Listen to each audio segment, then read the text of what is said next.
Another game that used to do that too, Ark Survival, man.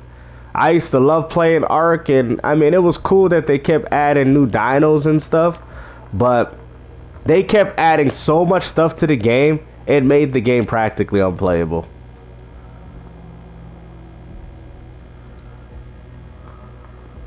Let's see, what's the most players at? Oh, Europe. Ooh, these are...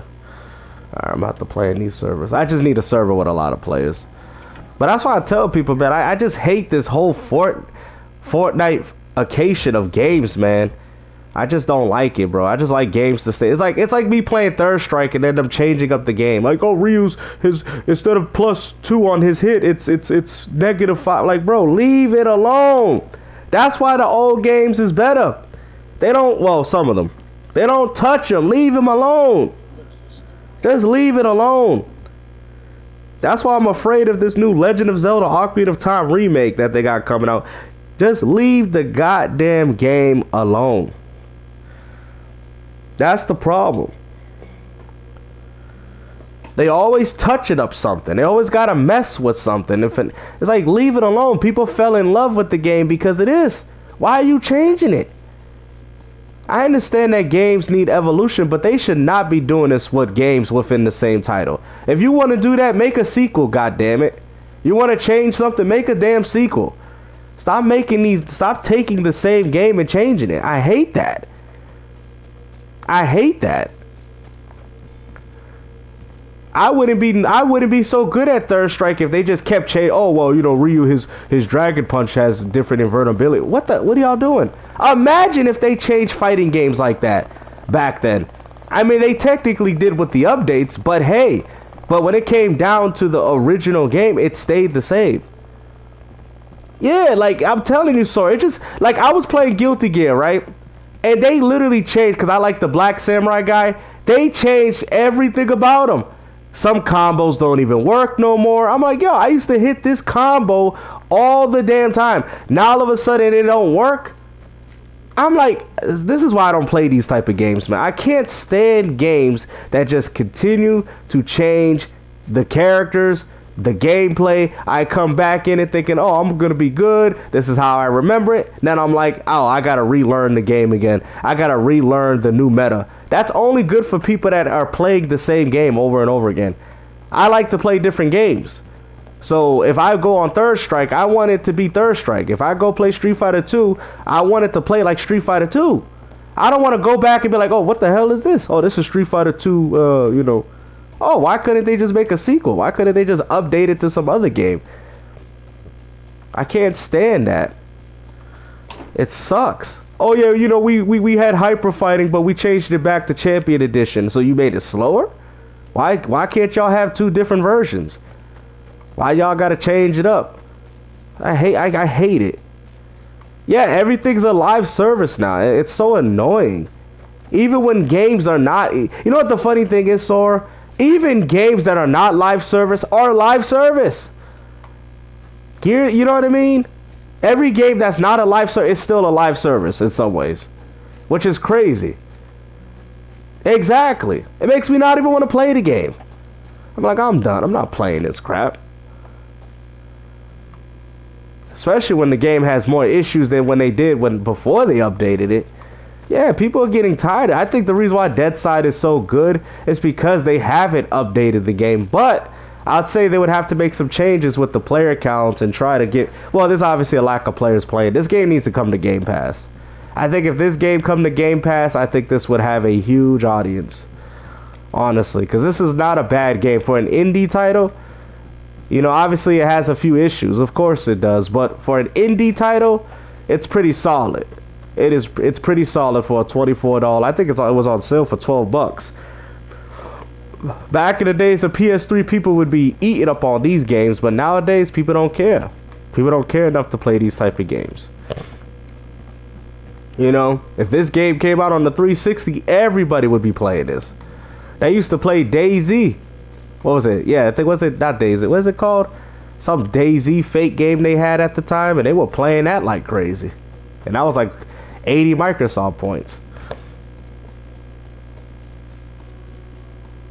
The only thing is, it just needs like a few objectives. It needs to be updated in a way. Because if the problem is with Deadside, it feels unfinished in a way. You know, it seems like they made a great game and they didn't really. I don't know if it's a budget constraint thing. Maybe they was expecting the game to sell better, and they probably, if the game sold better, they would have made it better. But they probably said, well, not enough people bought this game, so let's just leave it the way it is. So it's very bare bones. You know, it's very bare bones. Nice. Yep. Yeah, it's Blue Jay's birthday today.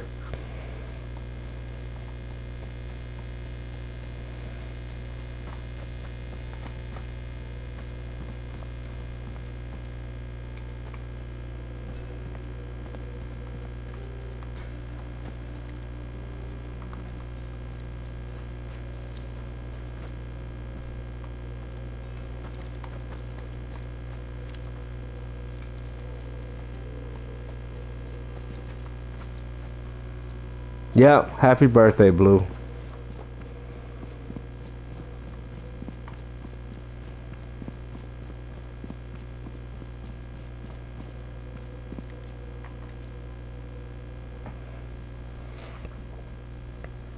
Yeah, I feel you, Tiger, man. Honestly, I be doing the same, man. I be going out in the world and actually enjoying that a lot more.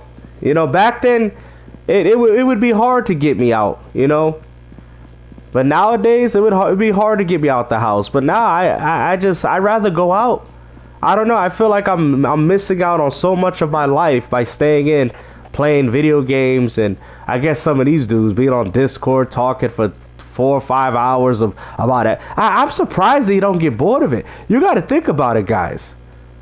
You know, if these people work, that's like what, 8 hours, right, of their life. And then you're wasting another 5 to 6 hours arguing about console wars? Then you gotta go to bed? Bro, that means that the vast majority of the time of their life, they're wasting it. They are literally wasting their life. You probably spend 8 hours. Like, yo, let's look at this for a second. Yo, I'm really gonna break this down. Right?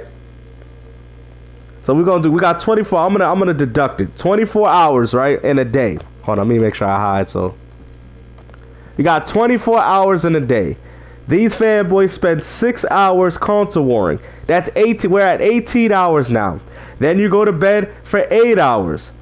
Now you got 10 hours. These are days wasted. Okay, this is the day wasted. So you spent 6 hours console warring on Discord and Twitter for 6 hours, down to 18 hours.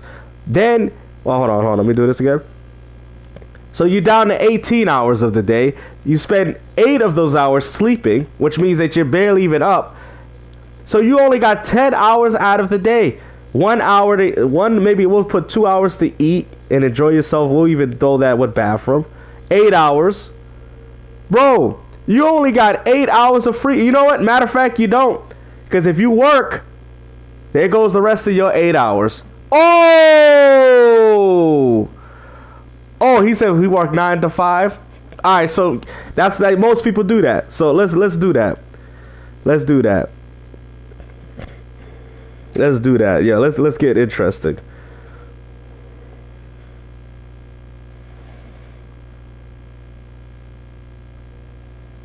So that's 8 hours. Okay, that's about 9, right? Okay, so about 9 hours. So check this. So we got a 24-hour day. We got a 24-hour day. He said he'd do 9 to 5. That's what? That'll be about 8 or 9 hours, right? So 15 hours. 6. So that's it. So you got 15 hours left in your life for that day. Deduct 6 hours from that, right? Now you're down to 9 hours of free time. Where do you find ways to sleep? Where do you find ways to sleep? I'm talking about for these guys. Then you gotta play a game. How can you play a game with this much time? 5 days a week. Yeah, that's like the typical schedule, right? So that's about 8 hours for that day, right? 8 hours. So we're gonna do that. We're gonna count that. That's 8 hours. So now we down to 16. Then we didn't even add the sleeping portion, but we'll add it. Then you gotta sleep. That's 8 hours. So now we down to 8 hours of free time. 1 to 2 hours you gotta use the bathroom and eat, right? Okay. Let's add that in. Let's add that in. Now you're down to 6 hours for the day. And then you waste the remaining 6 of your hours to console war. Oh my goodness, these guys are losers.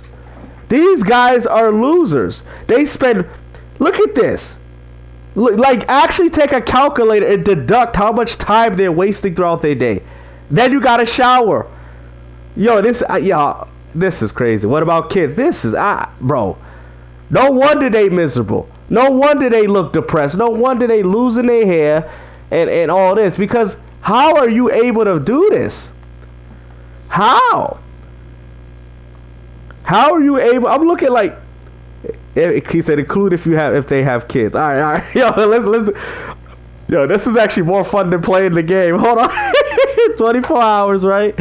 All right. So we're gonna do having kids. So we're gonna see how a regular day is for them. All right. 8 hours they come back from work. Okay, they got 16 hours left. 16 hours left of their day. So what? Oh.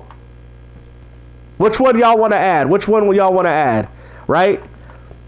So all right, let's add something. We down there. We got the working schedule. So they at 16 hours now for that day from coming back from work. That's not even including if they gotta waste 1 or 2 hours to get back to their home. Oh my god, bro! How are these guys?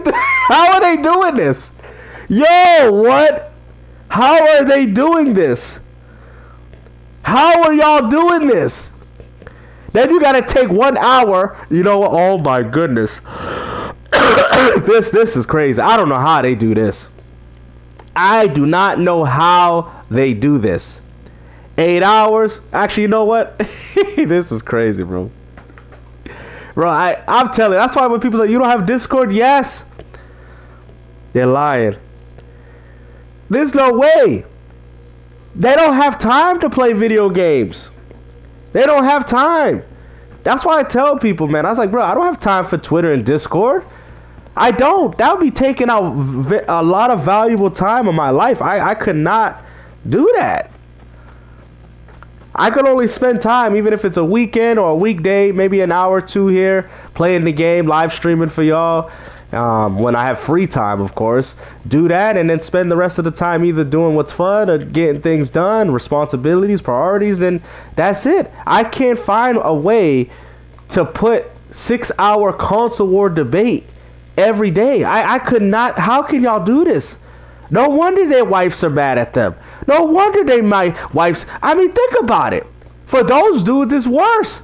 They slaving over YouTube for hours. 3-4 hour live streams about Xboxes. How do you guys do this? No wonder your women are unhappy. No wonder your women tell you to shut up because you don't spend that valuable time with them. They need to create a limit within themselves to make sure that everything in their life, you could tell things are suffering in their life. They won't admit it, but you could just tell. You could just tell. Working out of it. That's good, Tiger. That's good for you. I'm happy to hear that. You know, but it's nothing wrong. Everybody got to go through that somehow, you know.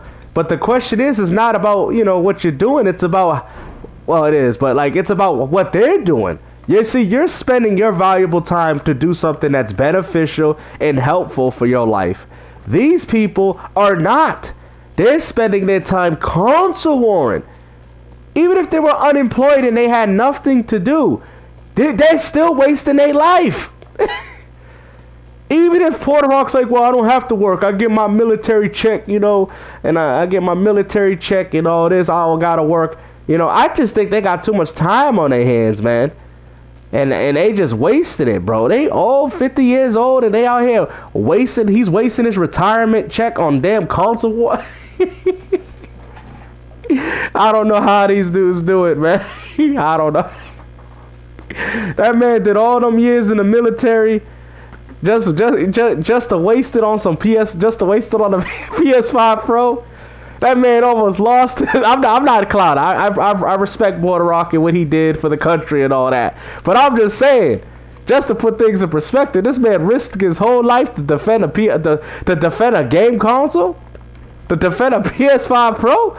That man risked his whole life, created a family, just so he could spend more time with his PS5 Pro? Something ain't making no damn sense. Something ain't making no goddamn sense, man. To me, it's depression. They're not happy. They're older. You know what I'm saying? They're at the which is nothing wrong with. They're at the status. They're not really valued in society. But you have a foundation. You have a loving family. You got things you can do. Introduce, I think Doc Dark is more like that. I think he plays games with his kids and all that. That's good. Be like Doc Dark. Be like him. I used to not like the dude, but I think as time gone on, I think he opened his eyes. I think he realized, like, hey, man, these ponies were lying to me. These PlayStation fanboys was lying. I really believe these dudes. But now I think he sees the writing on the wall. I think he sees the direction of where gaming is going. But back then, I couldn't rock with Doc Dark. I couldn't. I was like, this guy is so clueless, man. He's like a fish being thrown out in the water. Like, you know what I mean? But now he's got more of a mindset. Now you can tell he thinks from his own perspectives and not the perspectives of others. He made his military team unbelievable to join the enemy. It's like, I just don't understand that. While he's out here crying over Xbox, he could be spending that time playing video games with his, I don't know if he has whatever, but just like playing games with his children, introducing people, being happy about it. Like, I get it. We all make videos. We all want to express how we feel about the general landscape of gaming. But I want people to understand that even when it sounds like I'm very disappointed with the industry, which I am. I'm very disappointed with the industry. But I don't take that and consume my life with it. You feel me? I think these dudes, because they've been gaming for so long, they loved gaming. They love Sony. I get it. There was a time I hit that funk. I was like, man, damn, man, gaming sucks. Gaming is terrible, which a lot of cases it is, right? I was like, damn, man, it sucks, man. I was losing myself because I was like, I need something to replace something that I lost. I used to play gaming actively. I used to be on it all the time, right? Even if I had friends that didn't want to go outside, I was like, I still want to play on the game. So I was like, I felt kind of lost. I felt like, it was like a void in my life that was just removed, and I had to find enjoyment and other entertaining aspects of my life. See, the problem is these guys are moping on the 1990s. That's why they keep talking about, well, PlayStation back in my day. Bro, listen, back in your days means nothing. You need to grow up. And you know what's funny? I be like back in my days. Yes, so I go back to my damn days. I don't sit there. Oh, he's doing it again. Oh, my goodness. Come on, Dustin. He's doing it again, bro. Exactly, Tiger. It's like you got to get out of this. They got to get out of this bad mindset. It's not beneficial to them. It's not good for their health. It's not good for their mental stability. And I think you can kind of see it leaking out, like Reforged Gaming and stuff like that. You can tell they're not happy, bro. His wife is pissed. I'm telling you right now. That's why they're always complaining.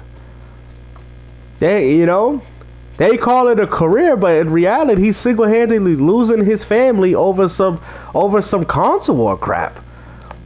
Because he lost himself. This became his whole identity, being a PlayStation fanboy warrior. And he just completely lost himself, man. And you could see it. You can literally see it. That's why I watched Siggs' channel, because you could see it. When he was covering him and the madam and stuff, you could just see it. They don't look very happy. They don't. His wife probably regrets him doing his YouTube stuff. Right? It's like, oh, I remember when he used to spend 4 or 5 hours with me. Now he's spending 4 or 5 hours talking about the PS5 Pro that he bought that he don't even use. That man spends more time talking about the damn system than playing it. You got these guys' wife saying he used to spend that 5 hours with me. Now he's on a live stream talking about how Xbox is dead. He's talking about PS5 Pro, but for 5 hours, but he don't play it for 5 hours. That's a waste of time. Yo, he bought a piece of plastic just for it to be sitting. He spends more time. If PlayStation could track how much they be talking about video gaming, it'd probably be thousands of hours. They spend more time, exactly, ranting over comments and Xbox and Sarah Bond and who's leaving this and who's leaving that, than they actually did playing their video game console. And this is where the passion has gone. This is and it's just like what that dude did when he made the video on beat 'em ups and Sun P, when he was explaining like, yo, you see these Nintendo channels? You see this? You know, you see what they're saying? You see how ridiculous this behavior is? You know what I'm saying?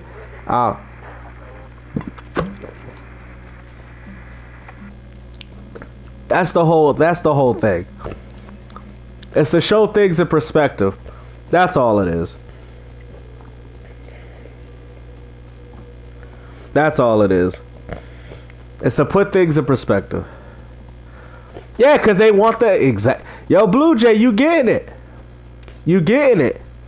And a lot of these young kids want an older woman because they want to be treated like how their mama treats them. By taking care of them, feeding them. Those young boys, they want to live like kings. That's why. They be like, man, if I go after this cougar, she gonna take care of me like my mama. That's how they looking at it. I know. Exactly. They be blaming Xbox for why they don't have games. That makes no goddamn sense. Because Xbox got no because Xbox is failing. That's why PlayStation got no games, because there's no competition. Shut the hell up. These guys be saying all this type of nonsense. PlayStation don't want to compete. Well, because they don't have to compete.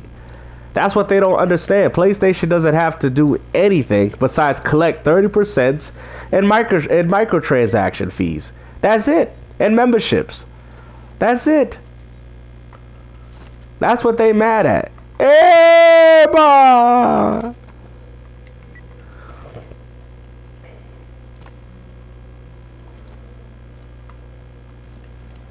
That's what they mad at.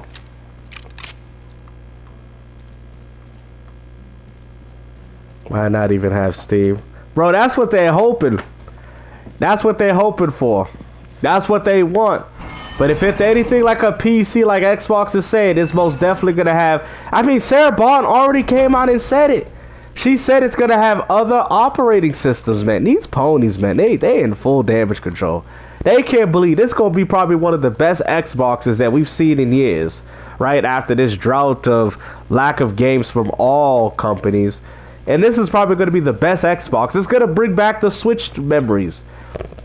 I think the reason why the Switch was good because it was so different at a time where everything was the same. And I think the Xbox PC is going to be different at a time where everything is the same. I think it's going to spice up gaming for console gamers. And I'm looking forward to it. Definitely. I'm looking forward to this new Xbox because it's going to be different. It's not going to be a traditional console. If it was a traditional restrictive console, I probably wouldn't even be interested in it. But I want to see what this is about. I want to see what this whole Xbox PC is about. I want to see the launchers. I want to have access to things that I've never had access to before. Yeah, that would be amazing. So I can stop streaming on this lousy ass PS5.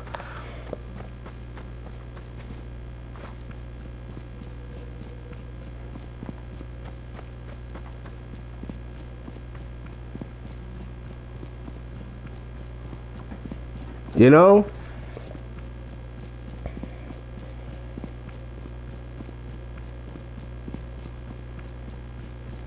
It's just crazy, man. I really do hope, like I said, with gaming, it goes back to, I mean, obviously, the Switch 2 has really been letting me down, guys, man.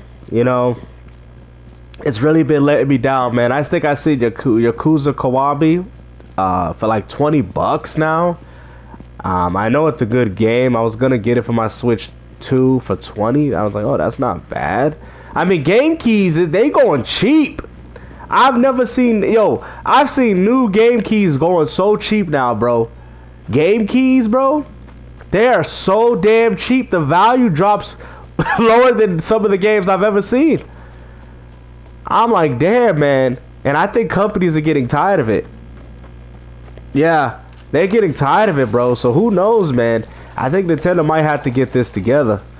They're gonna have to find a new solution because a lot of distributors don't even want to carry game key cards because they just sit and nobody buys them until they're like dirt cheap. So I recommend buying any game key cards for dirt cheap if you can get them. Yep. Oh, okay.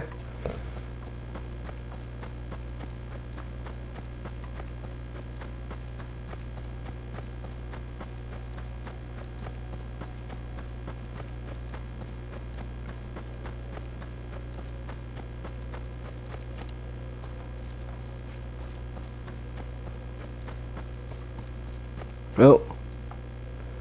Oh, this guy had a house. Oh, they blew into it.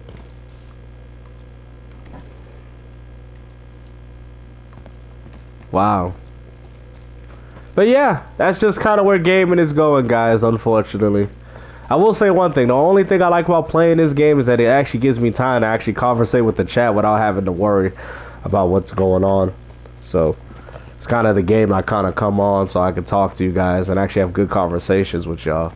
Because any other game I'd have to be focused, but this one not so much.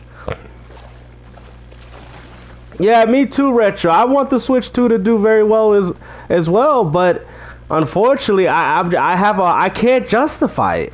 So if somebody told me, because my boy Sega Man was a Sega Man, he came, he's like, "Yo, man, what do you think about the Switch 2? I think I'm planning on getting one, like what, you know?" And he's like, I guess I was trying to talk him into it, and he talked himself out of it. He's like, "I don't think I want that." I was like, "Damn, I'm trying to talk him into buying it, and I couldn't even do it." I mean, if I was a used car salesman, the Switch 2 would be the hardest car to sell. I don't know what to sell. Maybe Dust could do it, but I'm sorry, those exclusive games ain't really holding it down for me, man. I think I need a lot more for Switch 2, especially if you already got a Switch 1. The Switch 2 would be the hardest card to sell out of the lot. It's a scam, yeah. I'm just so happy I only paid $300 for it. And I got it in pretty good condition. Like, I already knew he was going to do this. I was calling it for months, guys. I'm like, yo, watch, my friend's going to get rid of this. I know he going to get tired of it. He barely even bought games. He only had Mario Kart 8 World digitally. I already knew this was going to happen because he weren't using it. Every time I came by, he wasn't. I was like, yo, I knew he was just going to eventually just cave in. It's like, you know what? I don't even think I want this system here. So I got it with the box and everything. $300? That's a steal. I had to get my own games though, but that's a gimme. I could do that.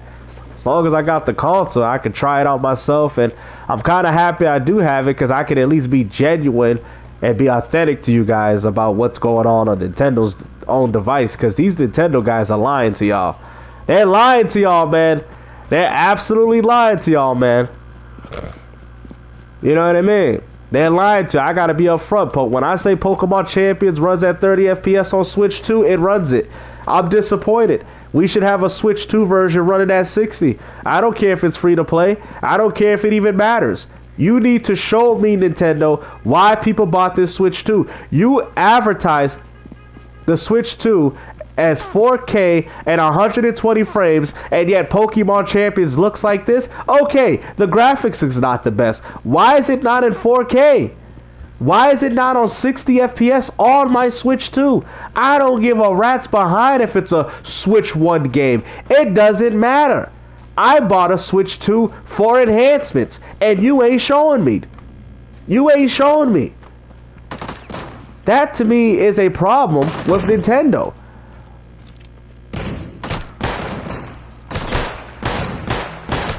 That is a huge problem as to what's going on with Nintendo.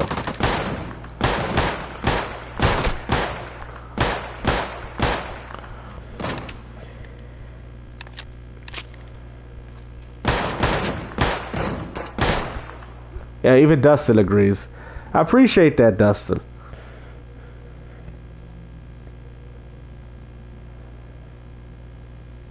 Yeah, which is crazy because the OLED is a better screen too. He says, Gabson, did you play Ninja Gaiden 4? Yes, of course I have. Okay, I'm gonna give you my honest opinion, right? The game doesn't start off very good. It doesn't. I hate to say it. It doesn't. But the game is pretty good. It's a really good game. It's just like the first, I think, 2 or 3 chapters is kind of trash, right? But once you start getting the introduction of all the... It's kind of more like the tutorial parts of it. It's just kind of... But once you kind of get past that, the game is fire. Now, mind you, Ninja Gaiden 2 is still the best Ninja Gaiden game. Sorry. Right? It's still the best one. Ninja Gaiden 2, 360. It's 360 version is even still better than Ninja Gaiden 2 Black. Right? But Ninja Gaiden 2 Black is good because it's Ninja Gaiden 2. Right? Sigma is probably the worst out of the Ninja Gaiden 2 games. But it's a good game. Is it better than... I mean, 3 and 4, I would say they're pretty comparable. But I enjoyed 4. I enjoyed 4 a lot. So... I'm actually waiting for Microsoft to pump that game out on Switch 2 so I can actually play it there. Yep. He said, nah, the best. Are you serious? Hold on. Was on. He said the best Ninja guy. I mean, okay. I like the hack and slash genre, so I'm gonna be biased there. But Ninja Gaiden classic games are good too. I'm not gonna go as far to disrespect the old school. They're good games as well. The old school Ninja Gaidens, of course. I just like the hack and slash genre, so that's probably why I'm a little bit biased. But you're fair to that, because I mean that is a good game too, though. Yeah, exactly. But it was dope though. I hear what you're saying, because some people like the classic games. It's just like if I tell people, say it's like, oh, I like Metal Gear Solid, and somebody be like, I like this version of Metal Gear, the classic, and I'm like, oh, those are good too. So but I can understand why somebody would say that. Yeah, the NES, that's what I'm saying. The NES ones will fire as well. So there's definitely no capping in there. Definitely not. That's facts. I'm just a huge hack and slash guy, so that's probably why I'm a little bit biased. That's all. But yeah, Ninja Gaiden 4 it's really good. I wish there was more Ryu Hayabusa stages. Yo, when they introduce him, bro, it is so crazy. Oh crap, we're about ammo. Devil May Cry is great too. Yep.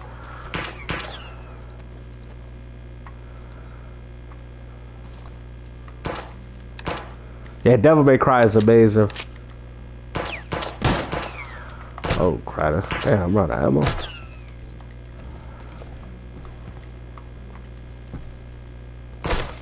Oh damn.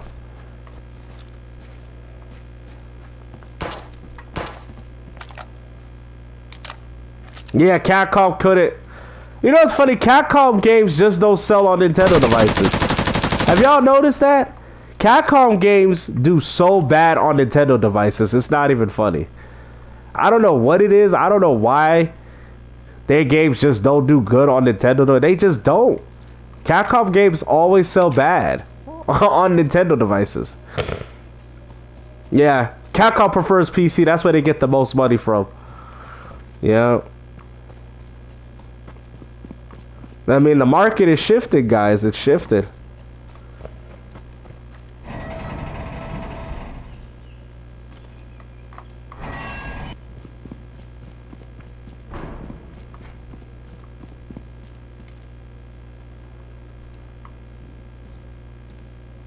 Yeah, slash style games. Yep. I wish more indies would jump. I mean, a few did, I guess, like Stellar Blade and stuff. I didn't like Stellar Blade though. I didn't like it. I like the gory ones. I like the ones that are really gory. Those are my favorites. Those are my personal favorites.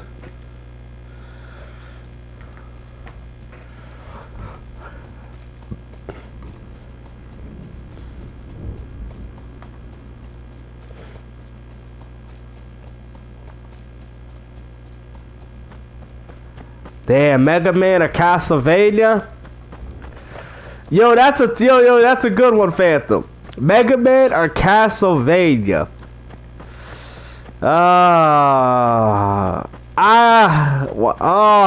Why he gotta do this? Oh, Mega Man versus Castlevania. Because once you get into like the Mega Man Legends 1 and 2, oh my, I gotta go back and play those games. Damn, but Castlevania, I don't know, bro. I don't know. Oh, I don't know. Mega Man X Mode. I mean, they made more Mega Man games. Honestly, I don't even know. Because I feel like if I say it, I feel like I'll go back on it. I think I'm gonna have to say. I'm thinking about this real long. I think I like the Castlevania. I think I like the Castlevania more. I love Mega Man. Yo, what's up, Oswald? I love Mega Man. Like, that's a tough one, but I think I like the Castlevania more. Like Castlevania Symphony of the Night, Bloodlines, Super Castlevania, Castlevania on the NES. I mean, I like Mega Man games, but there's always like, I feel like I like more Castlevania games. I even liked it when they went with what was it? The 3D games for the 64, Legacy of Darkness, Castlevania 64. I also liked it when they made their PS2 versions. So I'm gonna have to go with Castlevania. You know what I mean? I think they gave me a little bit more variety. Mega Man games, as much as I like Mega Man, but a lot of Mega Man games be playing the same. So I'm gonna have to give it to Castlevania because I feel like Castlevania games, they've evolved in a lot of ways. They've changed up, and a lot of them stand on their own 2 feet as individual titles. Like for example, Mega Man 1, 2, and 3. Yeah, they're different with different bosses, but they're very similar. You feel me? They're very similar games. They play very similarly. But with Castlevania, you don't get that appeal. Castlevania, the games feel unique. Not saying Mega Man games ain't. I mean, wait until you get to Mega Man Legends. You know, that's pretty unique. Mega Man Legends was amazing.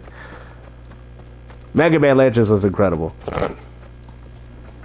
In my opinion, let me look at that. Your opinion on Splatoon coming to Switch 2, gamers will buy it and Nintendo Switch off all. I feel like a new Splatoon. Yeah, I think I mean a lot of this they got a die-hard audience. I think that would push a few Switch 2 hardwares. Splatoon 2 is very popular. I mean, Splatoon 3, Splatoon is very popular franchise. It was even popular on the Wii U, a dying system of the Wii U. So it wouldn't surprise me. The one game that I liked that nobody cared for was Devil's Third. I love Devil's Third. I absolutely love Devil's Third. You know what's funny? People was actually playing that game for a long time until they shut the service off. Devil's Third was so amazing, man. I love that game. You know, Devil's Third multiplayer was so good. So good, bro. Bro, I used to love playing that online, bro. You had clan match. It was so ambitious. It was like a Ninja Gaiden shooting player game. You could parkour, jumping on obstacles. Bro, Devil's Third was incredible. That game was incredible, man. I mean, you had to be there to play it, bro. Devil's Third was incredible. And everybody hated it. That was probably one of the best Wii U games, man. I want a port. I want a Switch 2 version, man. I love that game. That game was so good. The multiplayer was so good. Oh, hold on. Oh, yeah, the Mega Man Battle Map. Yeah, I know. I almost forgot about those, too. Damn. That's what I'm saying. Mega Man has a lot of games. What game should Nintendo bring back to the Switch game store? Let me see. If we're talking about Nintendo, now I can say a bunch of games, but they probably wouldn't do well. But if we're talking about games for myself, I would love to see Devil's Third. Devil's Third, definitely. I gotta see Devil's Third, bro. I don't think people realize the impact of that game. I know it's like barely an impact because the game was barely known by anybody. But to me, that game really was really amazing, bro. It was really amazing. I wish they ported it, yeah. Or made it at least multi-plat. Like put it on PlayStation or Xbox. You know what I mean? And you know what's crazy? During the time of the Wii U, people was actually playing those games. They were playing it. I used to get on the game, and it was always people playing online on Devil's Third. I actually was playing it competitively. That was one of the funnest multiplayer games that I've ever had. Even my father was getting into it. He's like, yo, this game's kind of like cool though. My dad loved Devil's Third, bro. He's like, yo, my dad, he hated the Wii U, but he liked the Devil's Third, man. He's like, yo, this is fire, man. I was like, yeah. You know, my dad loved Devil's Third. It was like Call of Duty mixed in with Ninja Gaiden, mixed in with SOCOM. It was such a good mix, man. It was such a good mix. Like you could not go wrong with it, man. And it stood on a. They already are Star Fox. I ain't gonna lie, Devil's Third was better than Star Fox, man. We'll see though. I don't know, man. Zombie U. Yeah, I think that's on PlayStation and Xbox already now, though.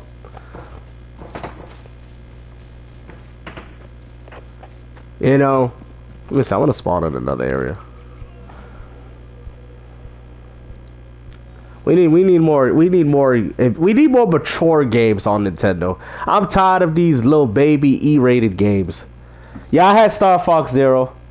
I'm tired of all these E-rated. I want Nintendo to go back to the days of the GameCube and the N64 when it was a man's console. Oh man, I know a lot of Nintendo fans are gonna hate what I said. I need Nintendo to go back to being a mature type of console. I'm tired of this E-rated for everyone bullcrap baby games. I'm tired of it. I am literally tired of it. I want the Eternal Darknesses, you know. I want these games. I know Nintendo can pump them. Geist, a Hybrid Heaven would be amazing, right? An Operation, yo, they should bring Operation. I mean, I don't know if these games would work now. That's what I'm saying. But Operation Winback, Nintendo exclusive, Gears of War, set it up like Gears of War. If that be their own a Scython filter type of ordeal, like I mean, I need more mature rated games from Nintendo. Like I feel like there's not enough, and I feel like I'm not saying Fighter's Destiny was good. I liked Fighter's Destiny. We need more mature rated games, man. I feel like Nintendo's really lacking in that. They're really lacking in mature rated titles. I mean, they kind of always have, but because a lot of their platformers was kind of platformers that even adults could play. But a lot of their platforms are just designed for children. You could tell with Yoshi. It's like that's really designed for children. Manhunt. Like, we need more mature rated games. Because like back then, like my dad, right? He'll play old school Mario. Right?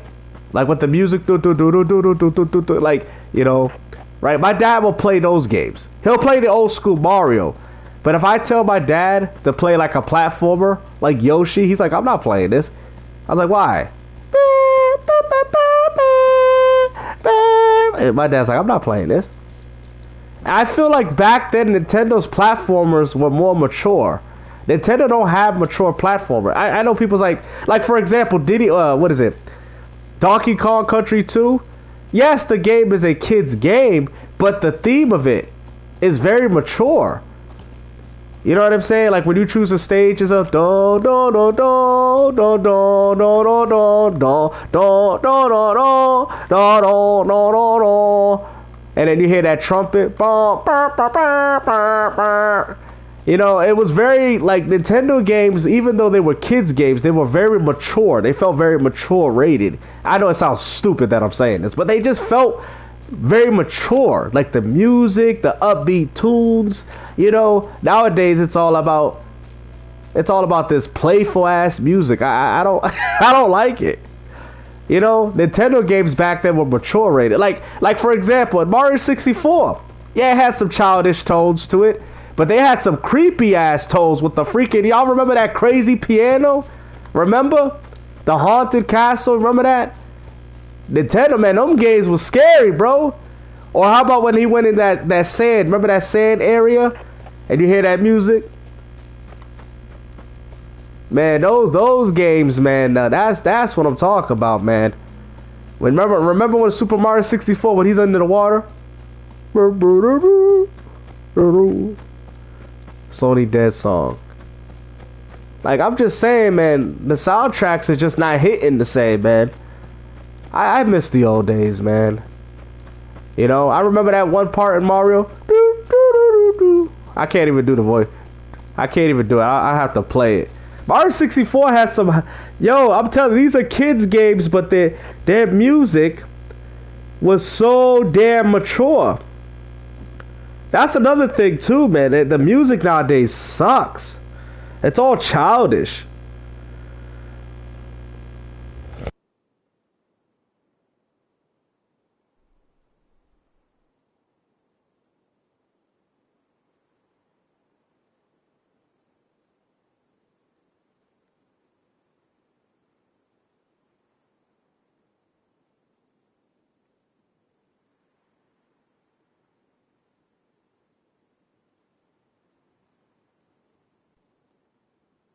Eba, eba, eba, eba, eba, eba, eba, eba, eba,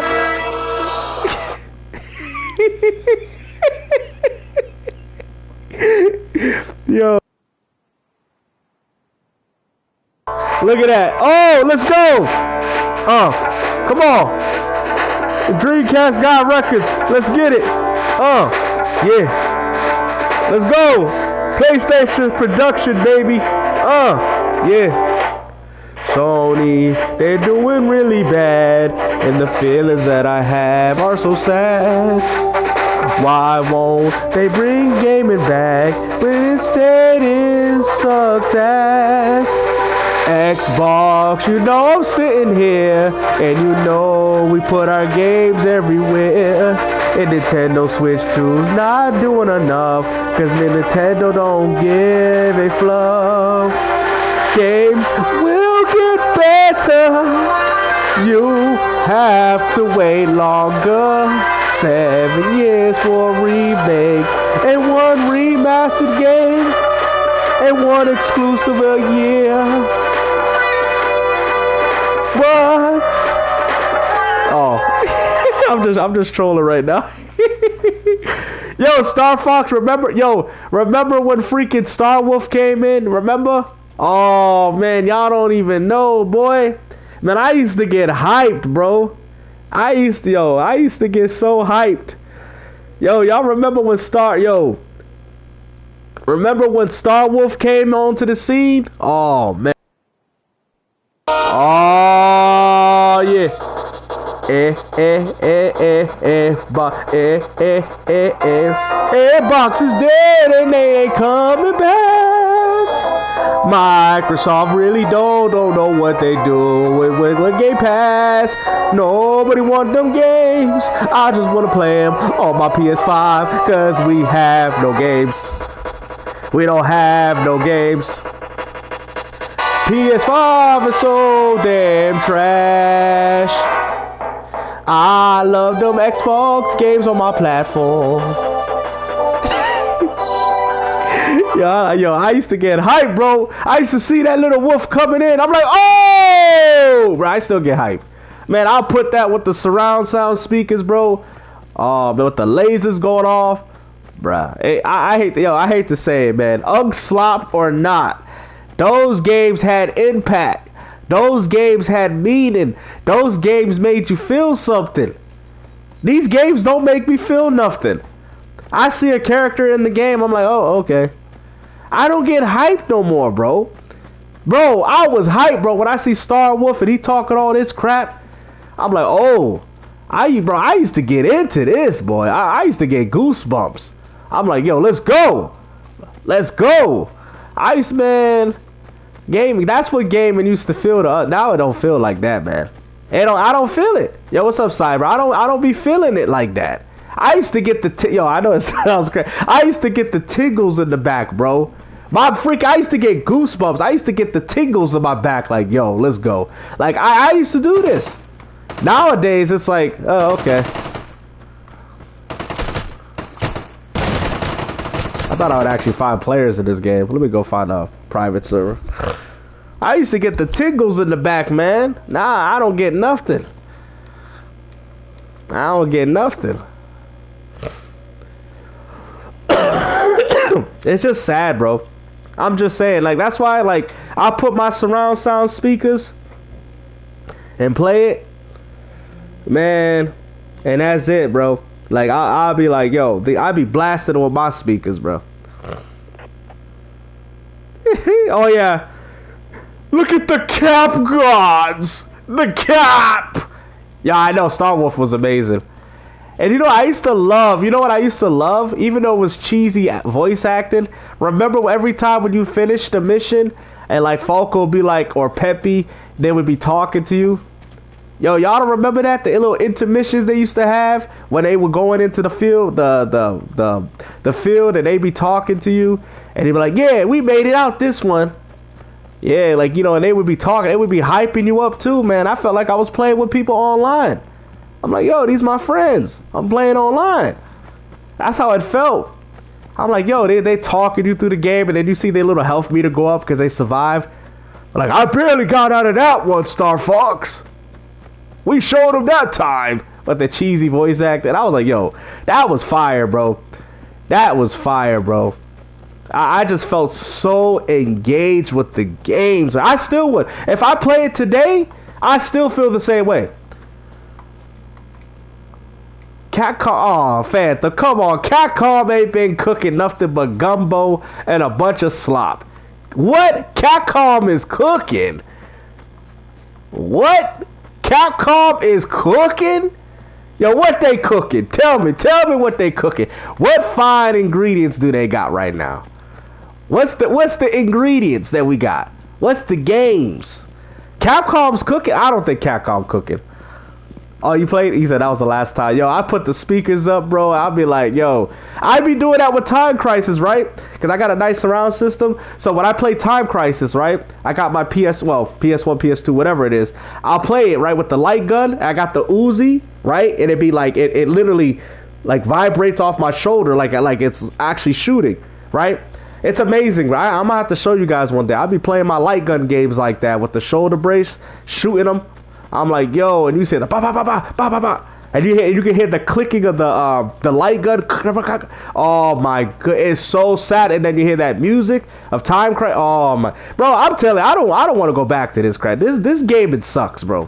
Like, I'm telling you right now, man, just go retro, bro. Screw this crap, bro. Modern gaming sucks. Once you go retro, you don't want to come back to this, bro. I'm gonna keep it a buck, man. My friend was telling me the other day about Def Jam Fight for New York and how she misses it and stuff like that. You know, the games just had more personality. They felt more personable. These games don't feel like nothing, bro. They feel like trash. Oh, Unreal Tournament? Yeah, I remember that. Yo, Cyber, those games, yeah, I know what you meant. Those games used to hype you up. Like, for example, right, when you play it, right, I was so good at Unreal Tournament. When I played that, I used to get hyped up. Like, you probably know this when you're playing it, and it'd be like, headshot! Like, they would literally talk to you every time you're doing something, frenzy kill. Yo, that was one of the best games on PS3. Unreal, I had it, too, at launch. And, you know, like, they'll say stuff like that, kind of like similar to Halo, when you get a bunch of kills. Killing spree! And I felt so satisfied. I didn't need no killing streak. I just loved the way the game was rewarding me every time the announcer talked. You know? Bro, even Pokemon Stadium had a cool announcer. Like, I mean, Pokemon Champions is garbage, bro. You in a yo, look, y'all don't know, man. Y'all don't know, man. This is why gaming sucks. There's no passion. There's literally no passion. Like, let's keep it a buck. Right? I'm telling you right now, man. This is what Pokemon Champion needs. This is what it needs. Hold on, I'm gonna show y'all.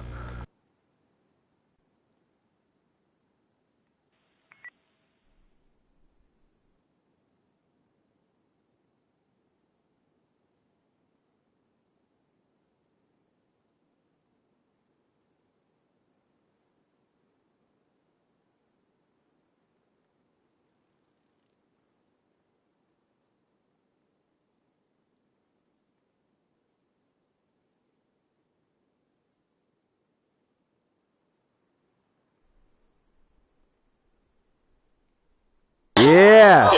Pokemon Champion should have this. Yeah. How come Pokemon Champions don't got this? Yo, y'all remember that announcer? Yeah, I remember that. I used to get hyped. Pokemon Champions is just boring.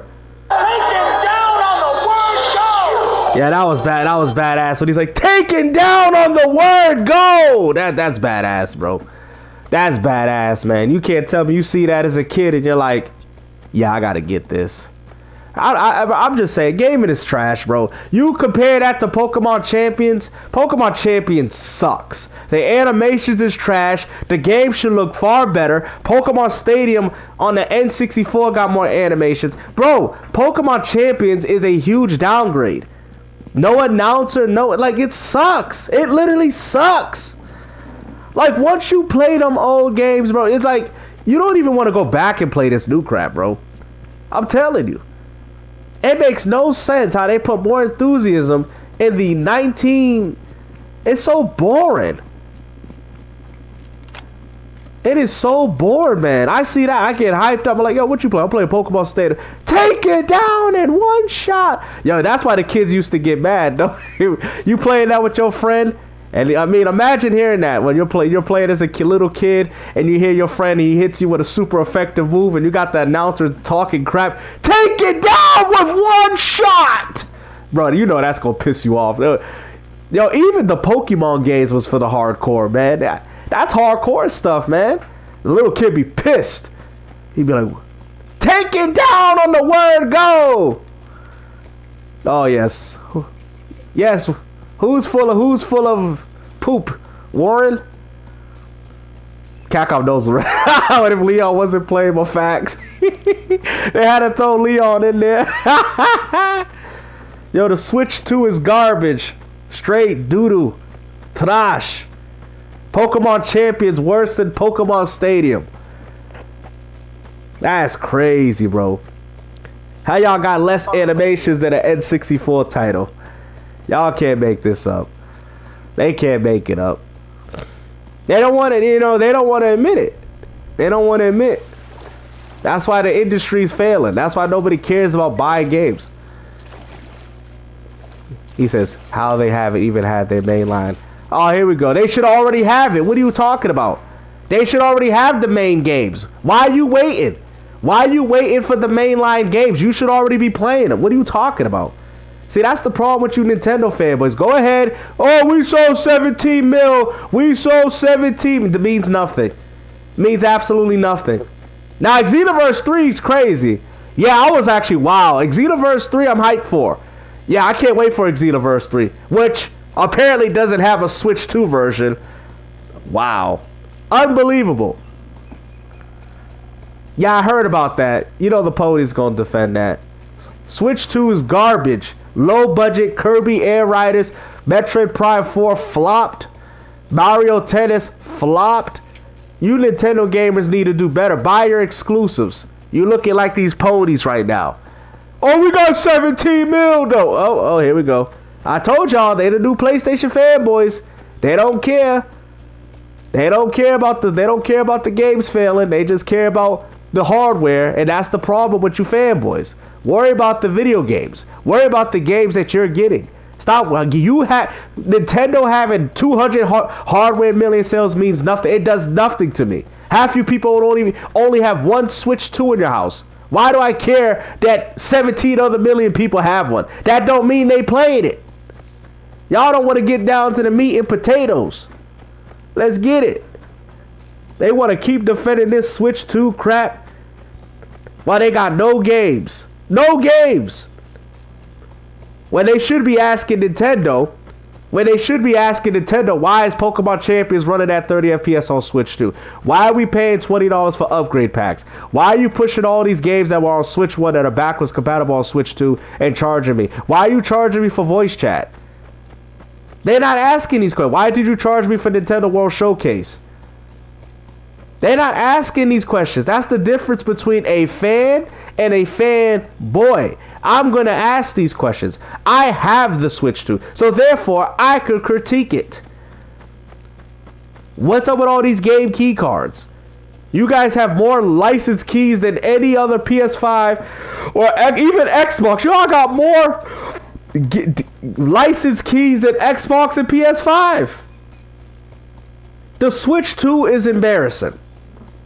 I like how the guy has not responded. Let's see.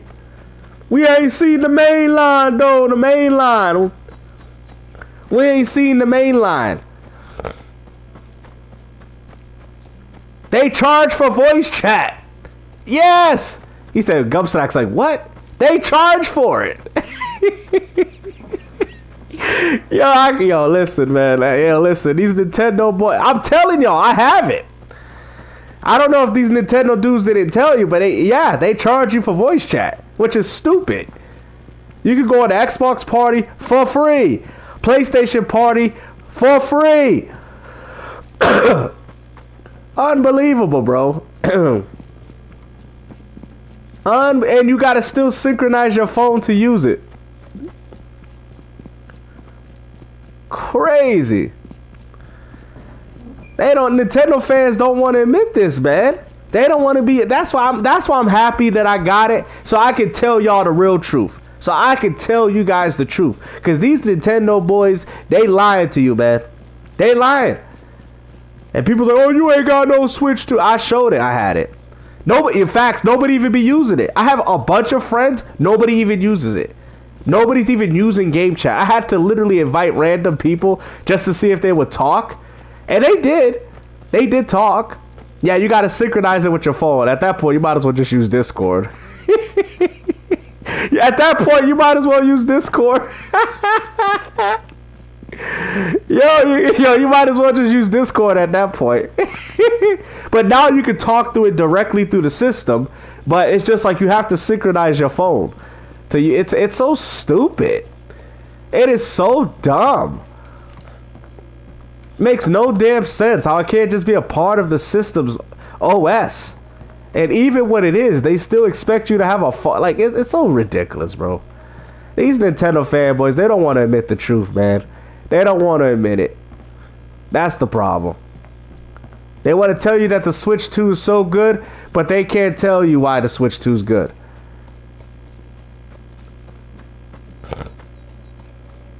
They can't. They don't want to tell you. I'm waiting. I want somebody to tell me why the Switch 2 is worth the money. I want somebody to explain to me why Switch 2 is good. I want to hear it. I want to know why. I want to know what type of Nintendo crack that they smoking. I want to know. I mean, I know we got Pony dust, but I need Nintendo dust too. The Nintendo dust.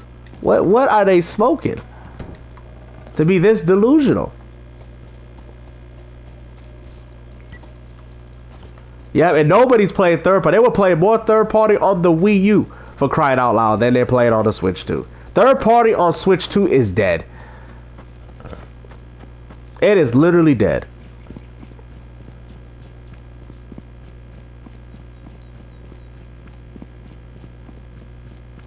Yeah. Xbox and PlayStation. Yeah, for the tradition of gaming is dead, yeah. I mean, if we're talking about consoles, yeah. I mean, console gaming is dead. People still holding on to it. Fairy dust. I like that one. We'll use fairy dust. I like that one, Braden. That's a good one. They're taking the mush. Yo, they're taking shrooms. I want to know what shrooms they smoking. I want to know what shrooms Mario's selling to his Nintendo to Nintendo fan base. What shrooms is he selling to y'all?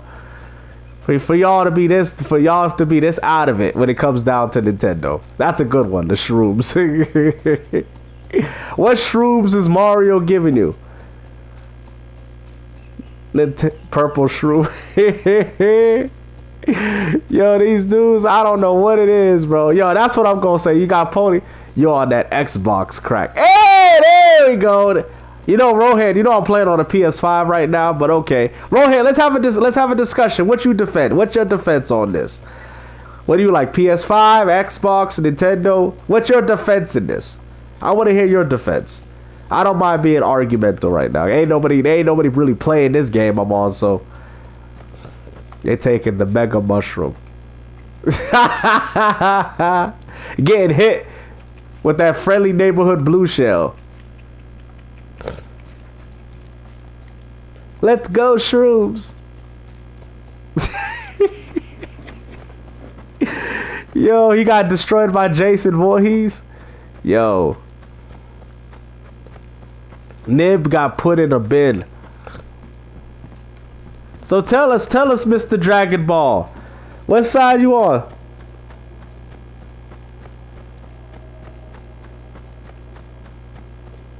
Mr. Xbox Crack.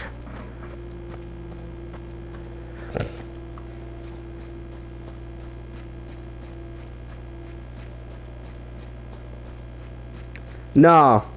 Where's it? Yo, let's have a discussion. Did you see the Flintstones repairman game? No, I didn't see it. I'm gonna check it out though, since you told me. I would have a discussion with these guys.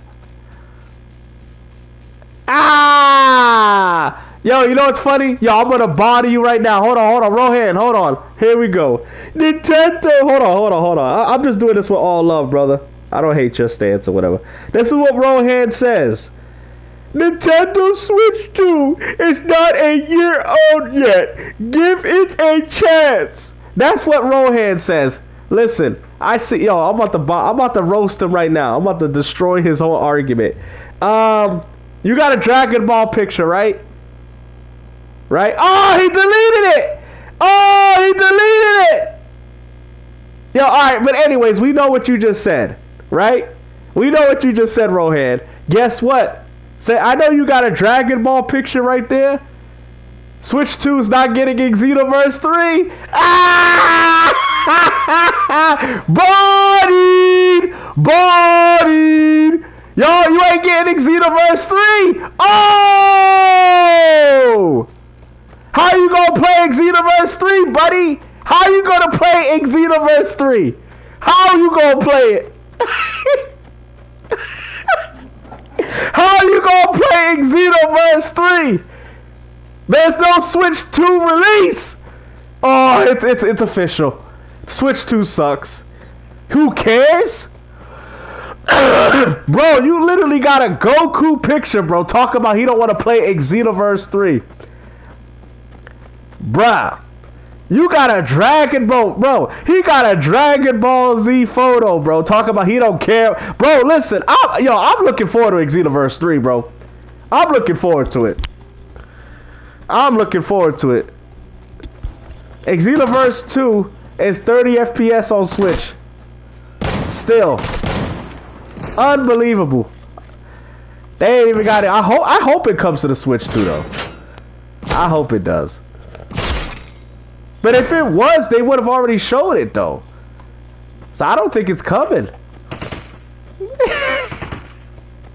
Yeah, this is crazy, bro. Yo, Zohan, don't mess with the Zohan. Damn, y'all ain't even getting Xenoverse 3? I'm looking forward to it as well, bro. I ain't gonna lie, bro. Xenoverse 1, I liked. 2, I didn't have a lot of hope for. But I ended up loving it. And Xenoverse 3, after loving 2, I'm really excited for 3. I'm really excited for 3. I think it's going to be far better than Spark. And I hate to say Spark, kind of disappointed me a little bit. But, I mean, I'm happy. Xenoverse kind of helped bring back all the beloved Budokai Tenkaichi. And obviously, it kind of brought Dragon Ball back on the map. As much as most people hated it. Because I always hated it.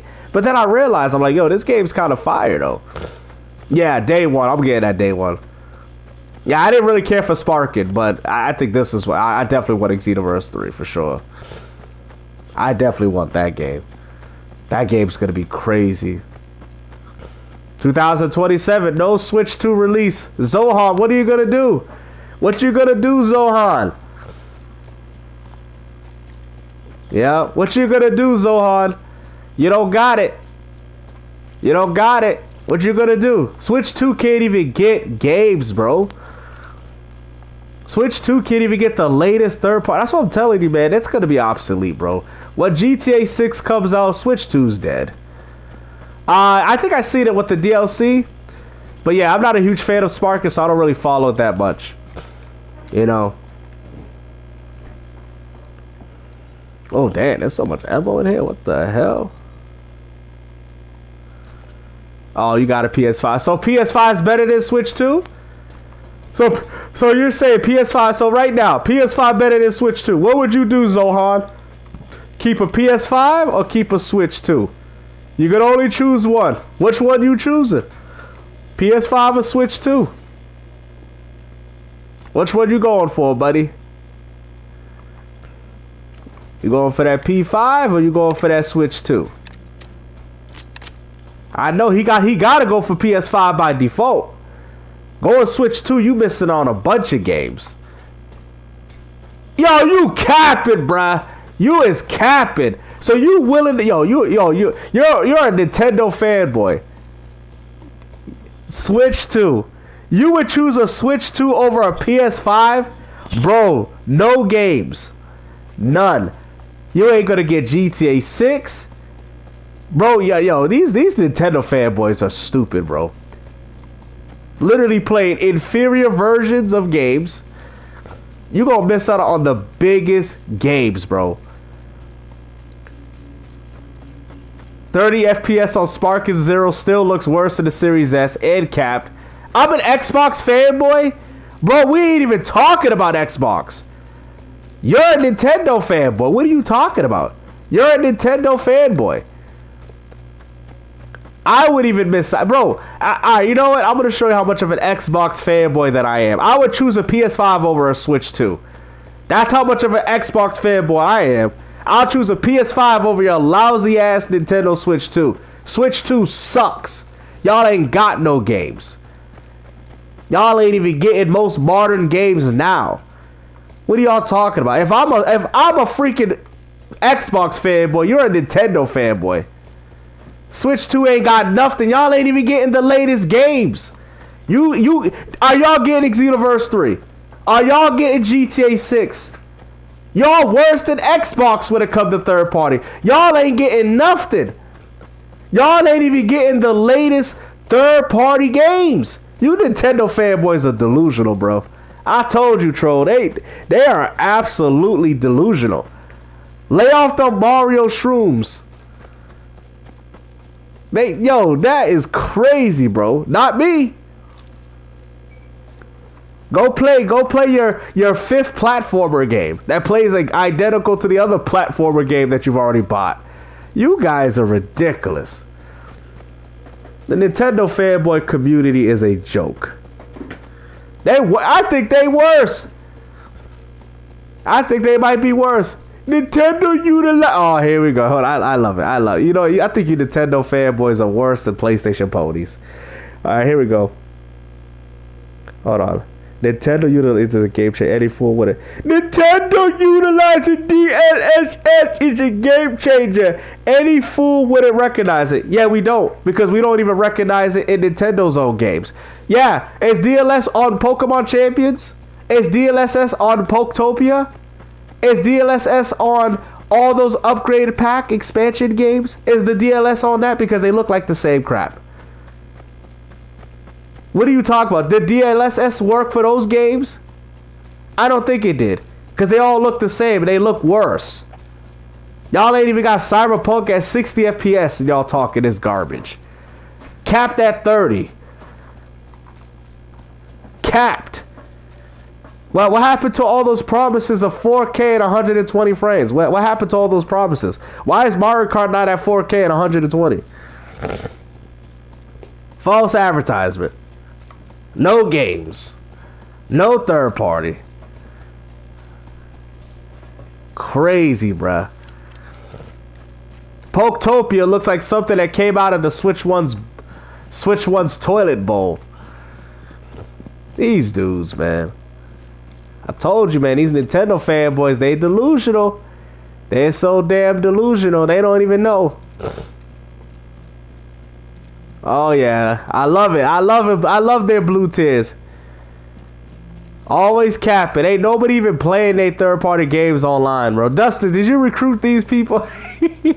Yo, Dustin recruited some minions, man. He needed some... Yo, he scavenged all these Nintendo fanboys, man, to have this discussion. And it's going to be the same. It's going to be the same. Bro, we ain't even talking about him right now. We talking about you, brother. You ain't got no games, bruh. You ain't got no games, bruh. Nothing. We talking about this. Don't try to flip it now. We talking about Nintendo. We talking about your system. What games you looking forward to the Switch to, huh? What games you playing on the Switch to? Tell me what games we seeing on the Switch 2 right now, bruh. Let's hear it. Hype me up. Rohan, I need you to hype me up, man. I have a Switch 2, but maybe there's something that I'm not seeing. So I need you to hype me up. Sell me on to the Nintendo Switch 2. Sell me on it. I'm waiting. I need you to sell me on to the Nintendo Switch 2. Xbox Series had mid games. Which is hilarious because I have a bunch of friends on Nintendo Switch 2 buying Fallout 4 and Skyrim and South of Midnight. But I find that funny. But okay. They're so mid that those are the only games that are actually taking advantage of their hardware. You know, it's so funny that Nintendo fanboys hate third party, but third party is the only reason why the Nintendo Switch 2 even looks remotely impressive. Because of the third party games made by Microsoft as well as Bethesda, of them porting their games to your platform. Because Nintendo clearly can't do that. And if they do, they gotta charge you $20 to buy it. He won't even answer it. This is all about everybody. We ain't even talking about Xbox. We talking about Nintendo. Talk about Nintendo. You said you choose a Switch 2 over a PS5, bro. You bugging. You was absolutely bugging. That's what I'm saying. They always want to cope. They use Xbox as a cope. Yeah, me too, Dustin. I want to get that on a cartridge. Bro, I'm telling you, Dustin, if that is on a cartridge, I'm buying it day one. No hesitation. No hesitation. I need that. Too bad I don't like Indiana Jones. I mean, it's nice that that's on the cartridge, but I didn't really like it on Xbox, so I don't really care about that. But I need Ninja Gaiden 4 on Switch 2 on cart, and I need South of Midnight on cart on Switch 2.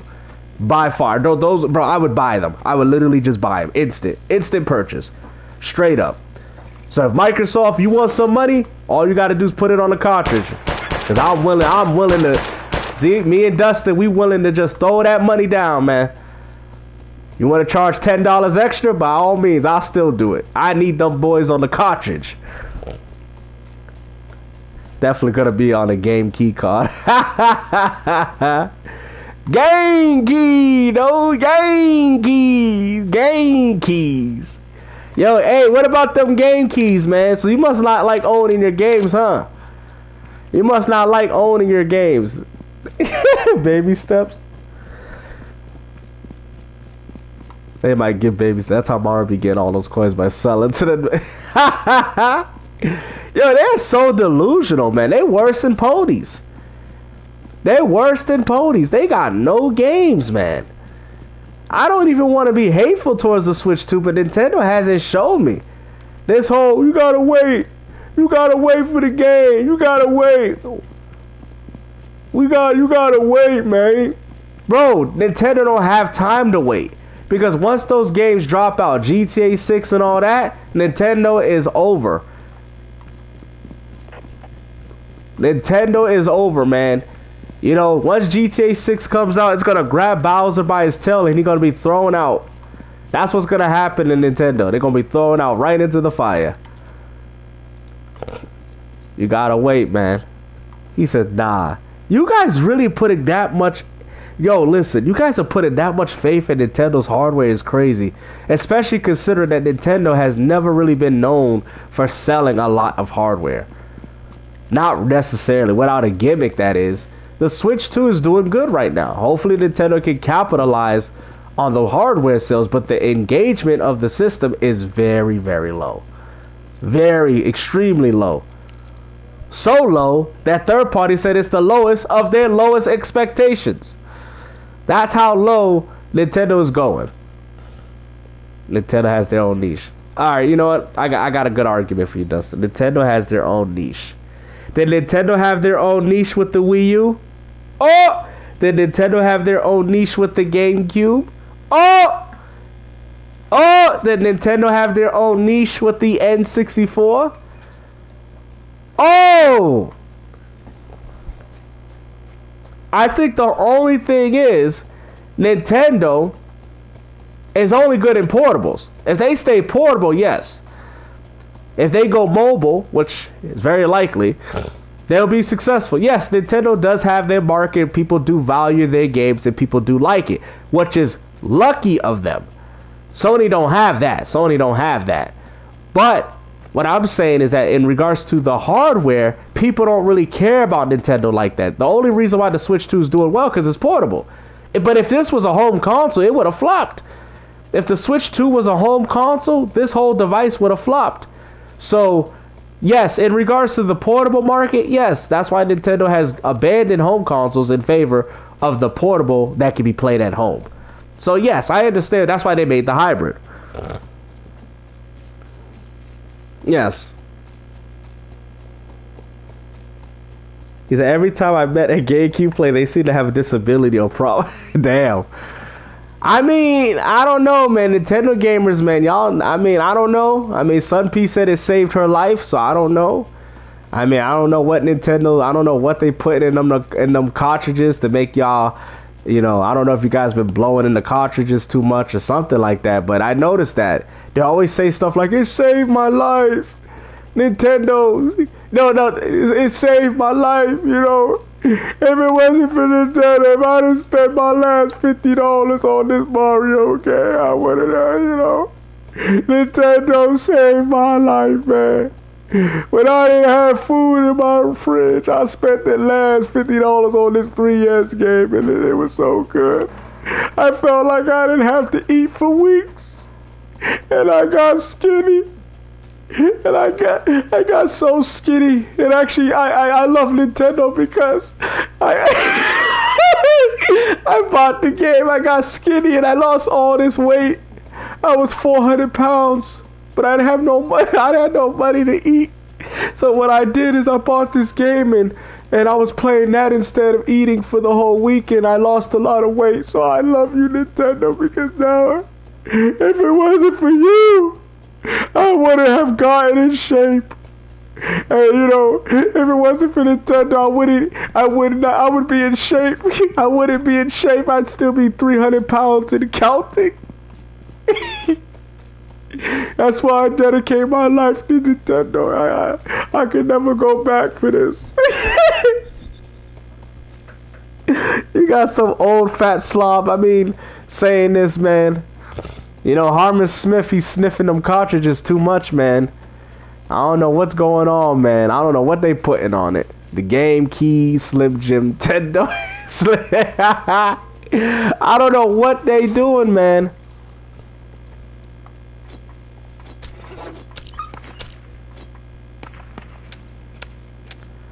He said, what's the new price for Game Pass? Go into PC. I'm hearing it's going to drop down to the original 20.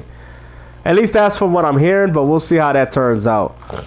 Yeah, because Microsoft's going to want to capitalize on the PC crowd and the Xbox gamer converting over. But I think Microsoft is going to capitalize on a market where gaming is not really...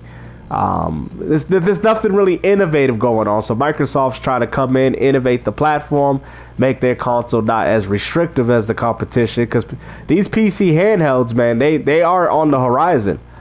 And that is the future of gaming. People are loving the freedom. The only reason why it's not as popular as it should be, because it hasn't been popularized. But once it's popularized by the audiences and the gamers, they're going to love it. And that's what Microsoft is seeing.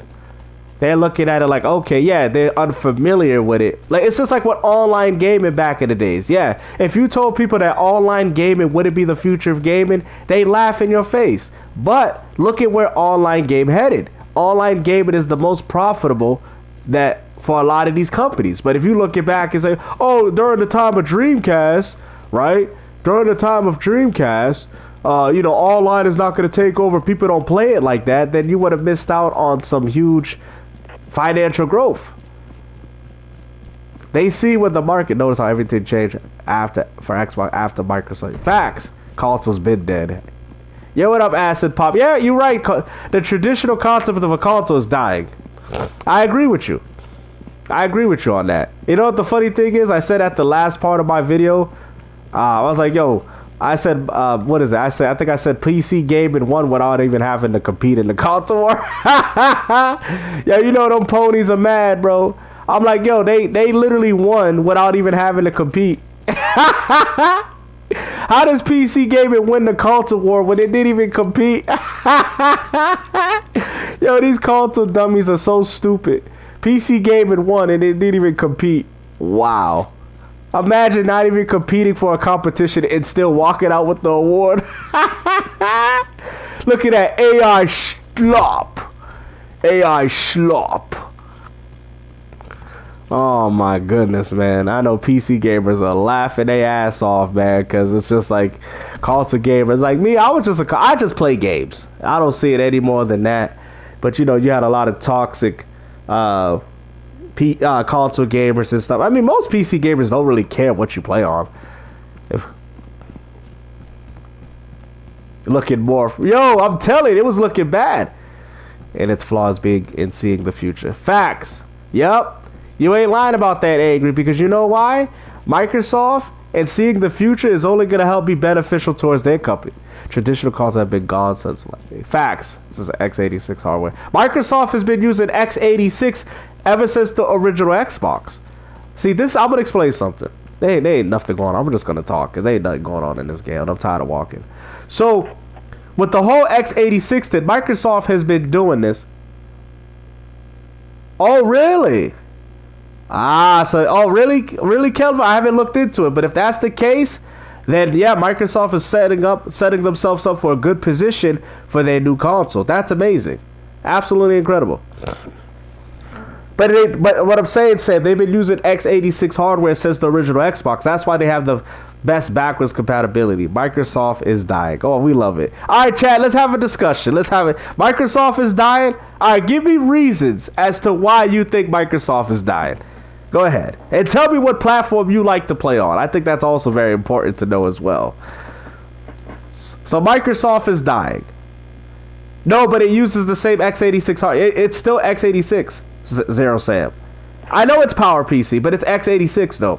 That's why if you notice with the Xbox 360, I think it's the hard drive. I think you might be right. I think it's the hard drive. Because with the original Xbox, you could play those games on the 360. But that's because they've been using the same hardware. Infrastructure. I know what you're saying. I know what you mean. I get what you're saying, Sam. I'm not completely against what you're saying. I know where you're coming from. I know where you're coming from. Because you ain't lying about it. He says, who's the pony who wants to get? Yeah, I want to see. Let's destroy some ponies. Let's see. I'm hearing that the Xbox experience, console experience, is coming to PC as well, so. Alright, Microsoft is dying. Can we get a comment from you, brother? What is his name? Mr. Chad CZ, Chad Warren. Alright, what we got, Chad Warren? What we working with, Chad? What we working with? Tell us. Let's have this discussion. That's what I'm saying. Thank you, sir. Thank you. See, that's exactly what I'm saying. But I get his point, though. I understand. I understand what he's saying.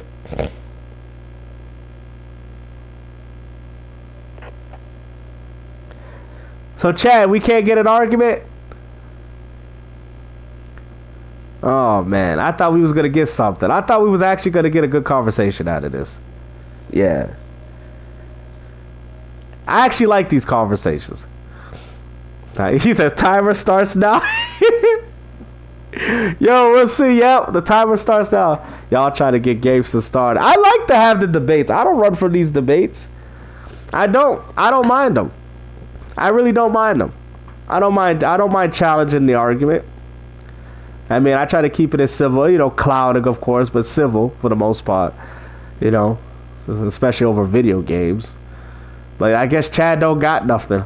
You know, that's what I'm saying. All they do is say the Xbox is dead. Xbox, but no, they don't even give reasons. They don't even give legitimate reasons. Oh, that's not the reason why they did it. Oh, come on, Clever. That's not how it works. He says Microsoft dead because they moved all their first-party games. No, they didn't. See, that right there is already a blatant lie. Not every single first-party game is on PlayStation. Not every single first-party game is on Switch 2. Not every single... Listen to what you said. Listen to what you said and how you wrote it. You said Microsoft because they moved all their first... You said all of it. All. When you say all, you mean everything. Hold on, let me pin that. Let's pin that. Right? You said everything. Is Recore on PlayStation? Is Sunset Overdrive on PlayStation? Is Rise Son of Rome on PlayStation? Is Forza 5? Is Forza 6? Is Forza 7 on PlayStation 5? Come on, bruh. You already lost the argument. You've already lost the argument. He's already lost it. That's not all, though. Come on, brother. See, this is why I'd be trying to talk to you guys, man. You guys, come on now. You said every PlayStation's... Crackdown is also not on PlayStation. There's a lot of games not available on PlayStation. That's what they're not getting. So right there, now he knows he's wrong. Because then he's going to have to say those games are on PS5, which we already know they're not. So that's not every single first-party game. Not every single one. Now, Microsoft, from what I'm hearing, is they want to make the Xbox experience as well as on PC, and they want to bring the PC experience to console. So what I'm saying is that all those games that are playable on Xbox, like the Gears 2 360 games, they're going to want those games also playable on PC as well. The same way that they're playable on Xbox, and they're going to expand Xbox gaming by adding PC to it. Stated, oh, you mean play? Yeah, I know what you meant, Pickles. 1, 2. I think he realized. I think Clever. Yo, you got to be a little bit more clever than that. 187. Come on, Clever. You got to be a little bit more clever than that. You got to be a little bit more clever. Yo, Rug. All right, we can have a conversation. You tell me what you like about the Switch 2. You got to be a little bit more clever than that. Hey, Box. Because not every first-party game is... That's like saying I don't need a PS5 because every PlayStation game is on Xbox. That's not true. That's still not true. Even you know what's funny? I know we clown a lot. But if somebody says, I don't need a PS5 because every PlayStation 5 game is on PC, that's still not true. Not every game on PlayStation is on PC. Not every single game. So that's what I'm trying to say. Like, people got to stop with this whole fanboy stuff. Now, I will say... In PC's argument, you guys have put all the good games that they would want. Spider-Man 1, Spider-Man 2, Days Gone. I mean, you kind of gave them all your cream of the crop games. So, I mean, if a PC gamer says, I don't need a PS5 because you already gave us a lot of your games, that makes more sense. And they can emulate. Oh, but y'all don't have God of War 1 and 2. They can emulate it. So that doesn't even matter. But you've already put all the essential PlayStation 4 and 5 titles on PC. So a PC gamer could say, I don't need a PS5 because you've already put all those tentpole games on that platform. So that would make sense. And if you use something like, well, y'all don't have these PS1 games, y'all don't have, they can emulate it. So technically they do. And on top of that, they can run those games better, and they can run those games with achievements, and they can run those games a lot better than on your own console. That's not true. That's not true. So did the best games from PlayStation go to PC? Did the best games from PlayStation go to PC? Because you know these games are going to be see, that's not a good argument. I'm going to explain. I'm going to break it down again. Steam. Okay, let's break it down. Don't tell me he deleted. Yo, come on. Don't be deleting the messages. Come on, man. Come on, man. Yo, you know I'm winning this argument. I'm like the best, right? So let's see what he says now. We got another one. We got another comment. Okay, now all the games, but the best games went to PlayStation. That's not true. That's not true. Helldivers 2. Helldivers 2 went to Xbox. Did that not go to Xbox? Stellar Blade is also coming to Xbox. You do know that, right? Funny thing is, you say that, right? You're saying that for PC, but guess what? All your games are going to the Helix. So you gave all your best games to Xbox. If you gave all your best games to PC, you also gave them to Xbox, because what is the new Xbox called? Uh-oh. Gamester, don't say it. Gamester, don't say it. Xbox PC. Oh! Shots fired. You've already lost the argument. You've already lost. And where did PlayStation put those games? They put them on Steam. Who is getting Steam on their next platform? Xbox PC. So therefore, you gave all your good games to Xbox on Steam through Xbox. Oh my goodness. You know what? Okay. PlayStation. I got you, brother. Thank you. Thank you, Angry Therapist. That's my brother right there. He always supporting the streams. Right? So what are you talking about, Clever? What are you talking about? He's a gangster. Calm down. Yo, what is he talking about? You already know they're gonna be playable on the Helix, Xbox PC. It's a console hybrid with the PC. It's done. Clever. It's done. The console war is over. Why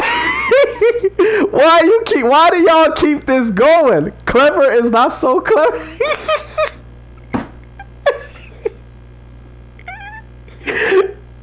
What are we doing, bro? There's literally no reason even to argue about this. And what's crazy, those games are gonna be playable on the new Xbox, and they're gonna be played for free. Well, you pay. Yo, listen, this is crazy. Xbox gamers are gonna have a better experience with your games than your own damn audience. You're gonna be freaking bro. You're gonna be paying for PlayStation Plus for Helldivers 2. Xbox gamers will have it through Steam if they want to and play it for free. Oh my goodness. Oh my. This is. Oh, let me see that. Thank you, Dustin. I appreciate that, brother. Thank you, Dustin. Thank you for the memberships, homie. But I'm just saying, like, yo, Clever, what's the argument? What's the argument? What is actually the argument? Because if we're going about first party, we already know first party ain't doing good nowhere. Still never. No, you don't have to. I'm not saying masturbator. Yo, we got the master. Yo, hey, listen, bro.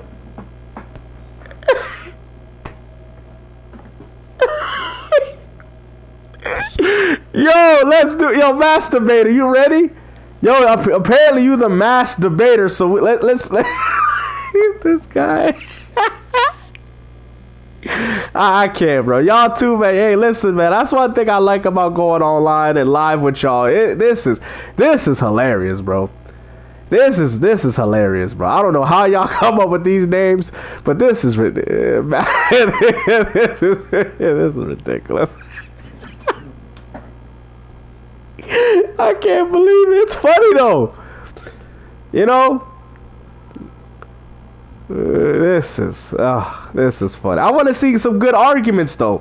I want to see some good arguments, because I know people keep saying Xbox is redundant, but to me, when the Helix come out, the PS6 is going to be redundant. Why would I pay to play Call of Duty on PlayStation? I have to still buy the game, still buy PlayStation Plus, and I'm getting less value for what I'm paying.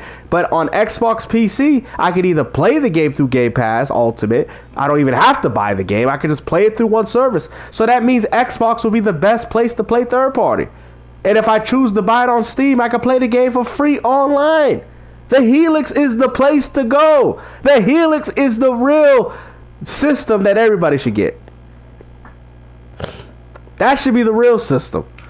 I'm sorry, man. And I'm not saying the Xbox PC is good because it's just another Xbox. It's going to have way more features. It's going to have Steam, good old games, all these different launchers. So that to me is it's a good thing for me as a console gamer to transition. So when people say, Gamester, you need to go PC, well, I'm going PC through Xbox. That's how I'm doing it. That's good. That's how I'm going to go to PC gaming. And I'm going to enjoy the hybrid. Because I think this is gonna be one of the better consoles. Oh, ray tracing. Oh, but by that time, the Helix is gonna have better ray tracing. The PS5 Pro is redundant. You might as well save that $900 and save it for the next generation console.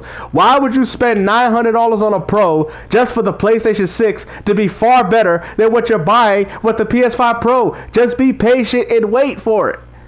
You guys are literally buying an upgrade for about $1,000, and you could have spent that $1,000. You should have held on to that $1,000 and spent it towards the PlayStation 6.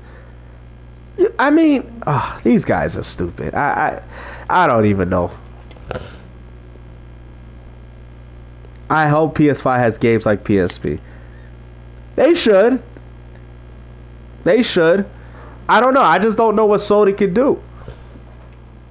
I think Sony might try to liquidize the hardware under 200. I don't know, but I mean, Sony gonna be taking some huge losses though.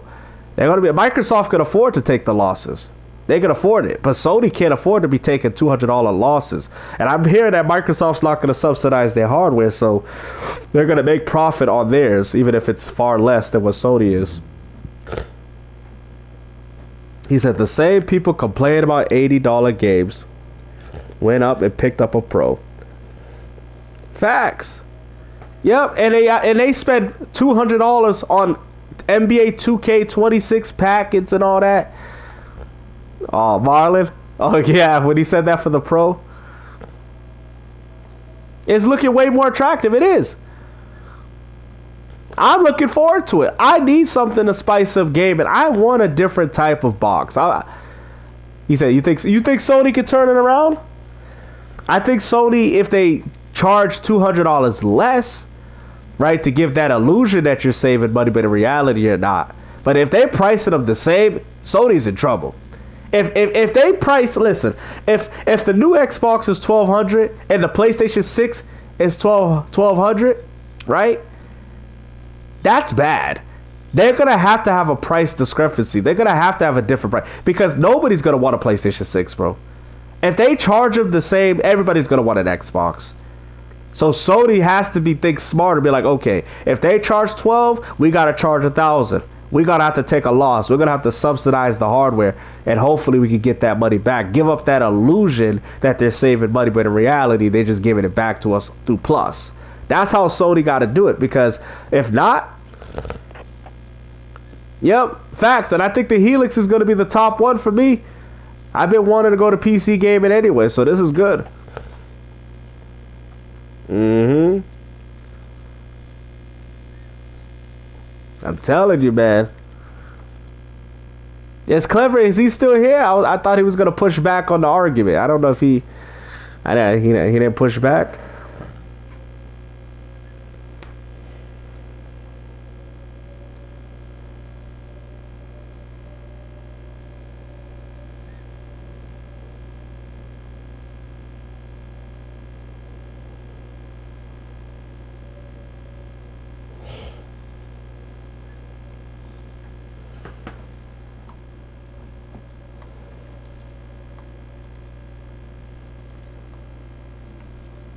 Okay. I mean, that was a nice pushback, Clever. That was a nice pushback. You know, I don't mind having, people have differences. Oh, okay, thank you. I appreciate that, Clever. I mean, I don't mind the little, skirmishes and the little pushback, because that's what makes it entertaining. It's good to see your perspective as well. And I do think that is a problem for some gamers, right? That Xbox, they feel, has no identity. But I will say in my opinion, their identity is being the best place to play third party. I think that's Microsoft's identity. I think that's even PC gaming's identity. They don't really have exclusives like how these console gamers say they have, but they have the best place to play games. Rust plays better on PC. Grand Theft Auto better on PC. So let's not forget, yes, PC is third party, but it's the best third party. Xbox will be the best third party for console gaming with freedom, lack of restrictions. This is good. This is only going to help spice up Microsoft's brand. So to me, that is an identity. It's a console and a PC. That's an identity.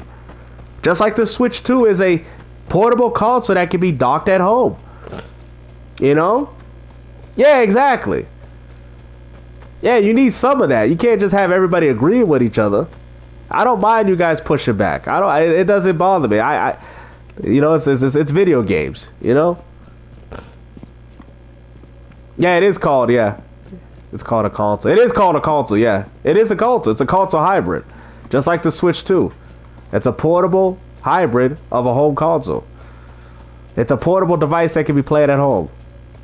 It's just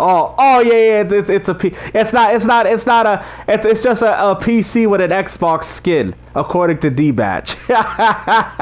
According to D-Batch, it's just a PC with the Xbox skin. Yo, I'll be laughing, man. If it's physical and I can put an Xbox game into my Helix, bro, I'll be laughing. I'm gonna make a video and be like, yo, you guys told me that this Xbox Helix is not an Xbox, but look, I'm putting an Xbox game in here and I'm playing it. Imagine, I wish, yo, they gotta have a disk drive. It'd be nice playing it digital, but me having a disk drive would really rub it into the ponies. I'll be like, look, you guys said this is not an Xbox, it's just a PC with an Xbox skin. Look, I'm putting an Xbox game in and I'm playing it through the disc. Y'all told me that this Xbox PC was just a PC. Y'all thought you told me it was a PC with an Xbox skin. It's not a game console. It's a game key card. It's going to be. Next gen is digital. Everybody's going to have to get over it. It's going to be digital. They see it with Nintendo, but they don't see it with their own system. PlayStation 6 and Xbox are going to be digital devices. And I think as gamers, it sucks, but it's digital. They're gonna be digital boxes. I mean, Crimson Desert was even on the disc, so right there shows you that they're not pumping a lot of games on disc anyway. So they're digital consoles at heart, digital. Yeah, unfortunately, this is the sad reality. So if you're one of those dinosaurs that enjoy physical media, like I said before, get every retro game you need, because other than that, that's all they got. That's all they got. It's going to be all digital.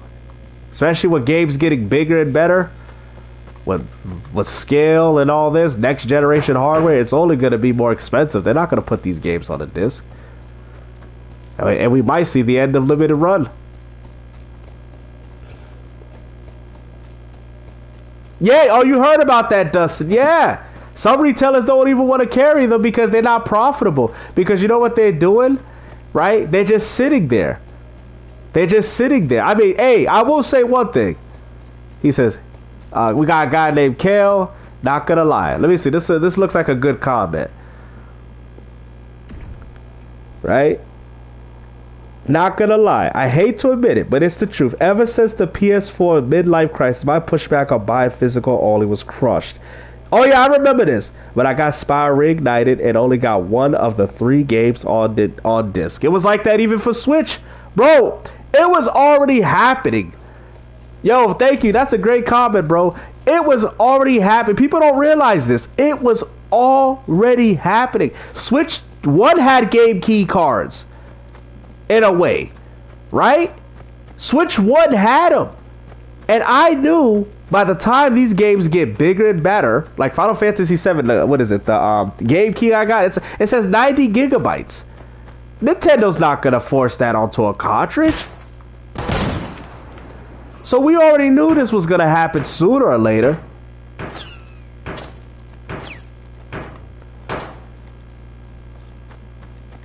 Exactly. Switch 1 had everything that people complain about the Switch 2 having. The Switch 1 already had it.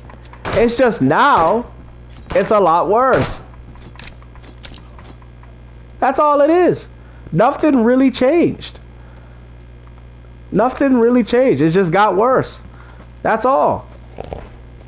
Unfortunately, I don't know if that's it's definitely not good news, but it just shows you that this is where gaming is going, and I feel like people are gonna have to accept it. Yeah, I feel like if Nintendo was smart, I don't know how much it costs to make those 64 gigabyte cartridges. Nintendo needs to push for the hardcore crowd.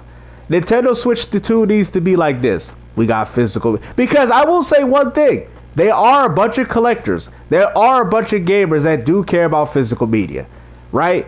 if Nintendo was able to promote and say, listen, Switch 2, you get physical media. You get games on the cartridge. But I feel like what it is, they're scared to not have third party. Because third party is definitely not going to jump on that bandwagon. You feel me? And then they would have to charge the games higher. And then it would be higher. And then also they would have to be more delayed. I mean, look at Borderlands 4 as an example. That game's coming to Switch 2, but it got delayed. Switch 2's been getting games late. I mean, third party has been really lackluster on Switch 2, and I'm very concerned. You know, so we'll see. Maybe if they start, I mean, maybe, he said, yeah. He said, okay, let me read, I've been Team Xbox fan since day one, but lately with the console price hikes and Game Pass going up now, first party games like Forza, Halo, Gears, Sea of Thieves, even Indiana Jones. So you're saying you don't need an Xbox because these games are going to PlayStation 5. That's what you're saying. But let's not forget, you don't have original Xbox games. You don't have 360 games. See me, I'm a multi type of gamer. I love original Xbox games. I love 360 games. I like Xbox One titles. Right? You're not getting all those games on PlayStation. Even if you're getting games on Xbox games on PS5, you still don't have every Xbox game. You just don't. You just don't. And I'm a huge fan of a lot of Xbox titles. So you don't have every single game there. What the hell? Did somebody just... Oh, it's because I have no food. You still don't have every single Xbox game. He said, I was going to stick to my retros and my background until this all blows over, but the FOMO for some of these new IPs is real. The worst is PS Plus stopping the free games for... Oh, yeah, I noticed that. Yeah, they don't want to give free games for them no more. Yeah. Yeah. I wonder what Dreamcast guy's going to say about this whole price reduction on Game Pass. And the only reason why it's happening is to prepare for the Helix. Yep, I remember that. Yep. Yep, I used to play music. I used to put a CD, burn the CD into the hard drive and play my favorite games while listening to my music. Great times, great times. You know? But I will say the one thing, like Dustin said, Nintendo, no matter where they go, if Nintendo goes third party fully, right, they're going to make money. If Nintendo goes mobile, they're going to make money. Because Nintendo games are cherished. PlayStation games are not cherished. And this is a problem. And this is why Sony is trying to rectify it right now. He said, let me see. He says, I own a PS1 to PS5 right here, and I only got PS5 on the cheap. Damn, for $150 to $200 is good. That's a good price for a PS5, especially with the prices going up. Because without the free games, PS Plus ain't worth diddly. Damn. So he don't even want to pay for it. I'm sorry, I am a pony. Hey, look, there's nothing wrong with that. You like playing on PlayStation. There's nothing wrong. People have to understand. There's nothing wrong with you playing on PlayStation.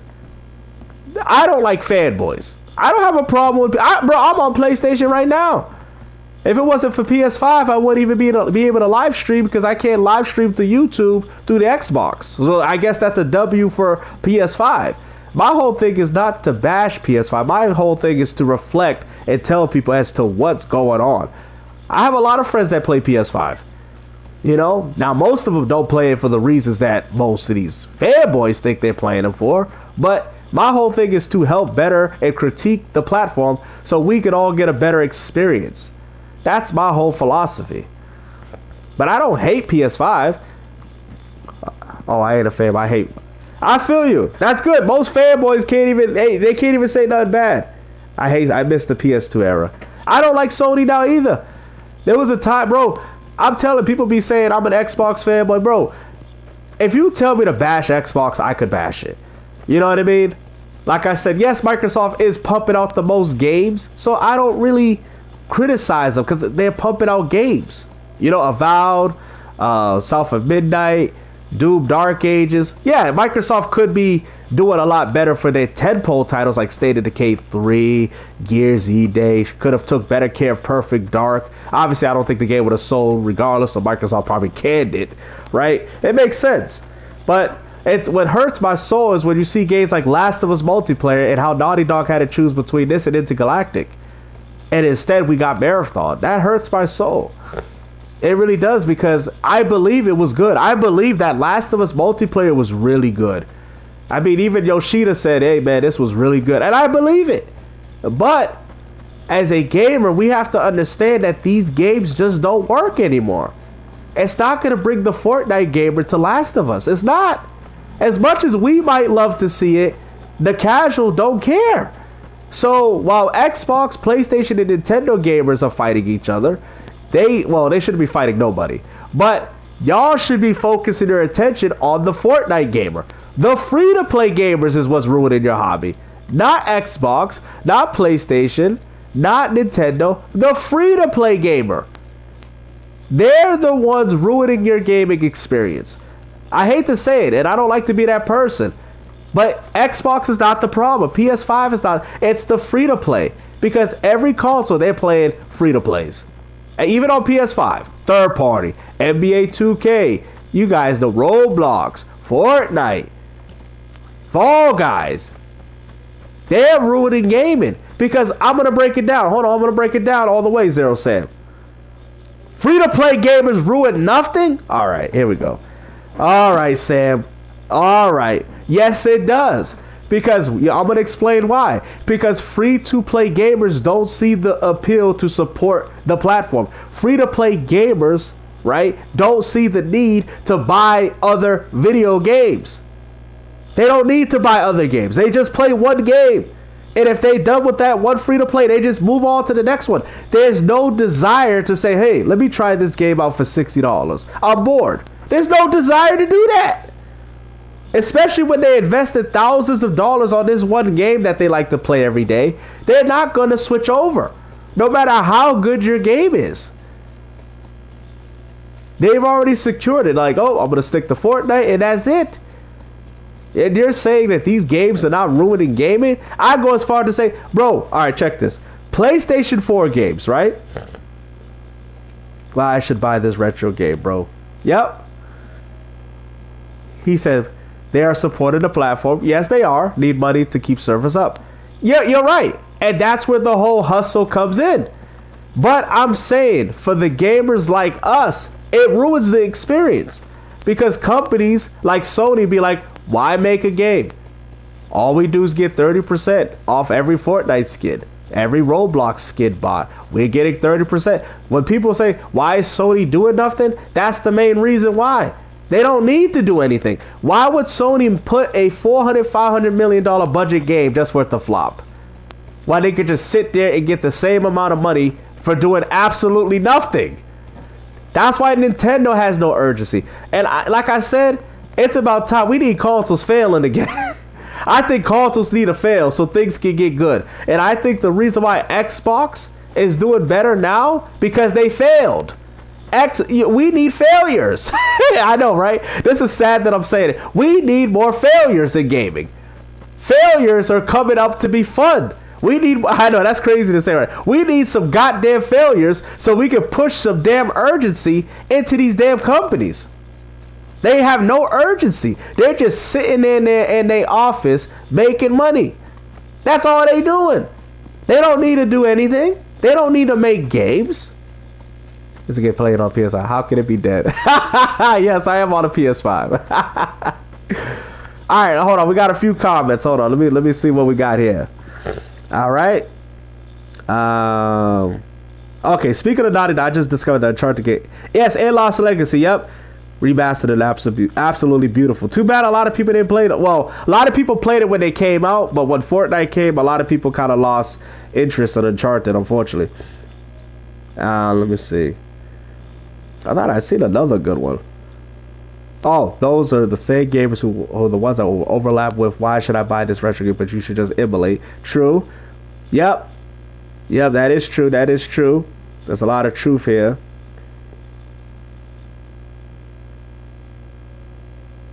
Oh, Vanquish. What happened to... Yeah, I remember Vanquish. That's a good game. I would like to see a sequel to that. But unfortunately, why would Platinum or Sega make a sequel if it's not going to sell? I hate to say it, guys. Good games don't sell. Trash does. This is why we out here calling it AI slop. We need to say free-to-play slop. The only reason why we don't call it slop because everybody's playing the game because of how popular they are. Yes. Yeah, that is true. Most PC gamers are not even using it. They just use it as a flex. They just use it as a flex. Most PC gamers don't even use it.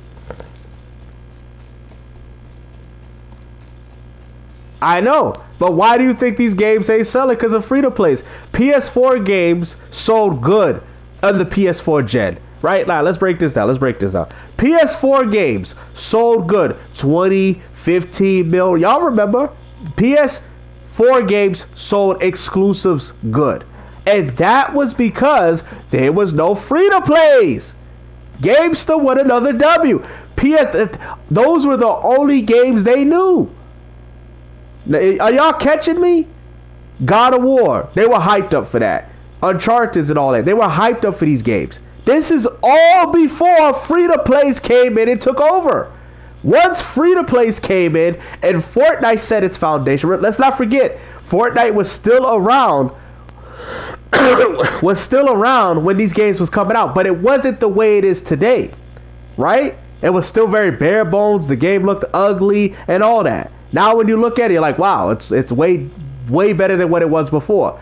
But once Fortnite, PUBG, Apex, once they got in the momentum, sorry, that's when exclusives started losing their luster. And then NBA 2K with the open world, buying dunk moves, buying, character moves and all this, that's when video gaming changed. Right there. That's when people stopped caring about exclusives. That's when they stopped caring.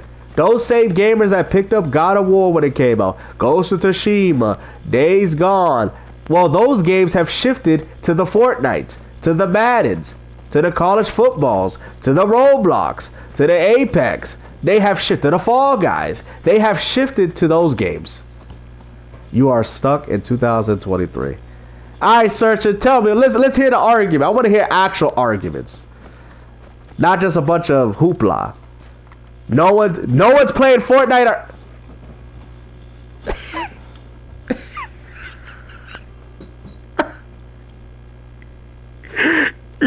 He said no one's playing Fortnite. Yo, this ain't even. I'm stuck in 2023, bro. You stuck in 1990s.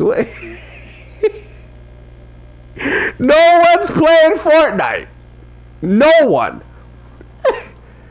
Yo, you want to double down on that stance? Does he want to double down on that? I want to know how much of a pony you are. You want to double down on that? Please double down on that, because I know you a pony if you double down on that. I can't believe... Yo, even a Nintendo fanboy wouldn't even agree with you on that, man. Fortnite is... What? Nobody... What are we doing, bro? This is ridiculous, bro. No one's playing Fortnite. No one. That is the most popular game. Hey, yo, you know what? Bruh. It was.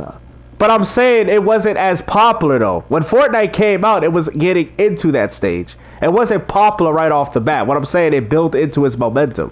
Once Fortnite picked up the momentum and had the celebrity likeness and all these skins and all these dance moves, that's when it shifted. I'm not saying it shifted the day it came out. It took for a while for Fortnite to be the behemoth that it is today. But what I'm saying is that when Fortnite got to its momentum, it was done. That's what I'm trying to say. Because when Fortnite came out, people were still looking forward to playing the God of War reboots. I had a guy tell me, I never played the God of Wars. Is this the first one? And I had to tell him, yeah, 2018. By 2020 gaming, it completely shifted. You got to get with the times.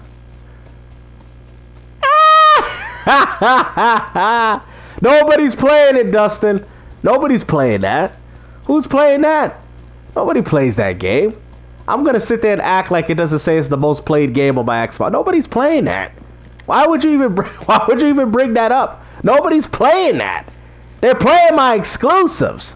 They're playing my marathon. They're playing my Concord.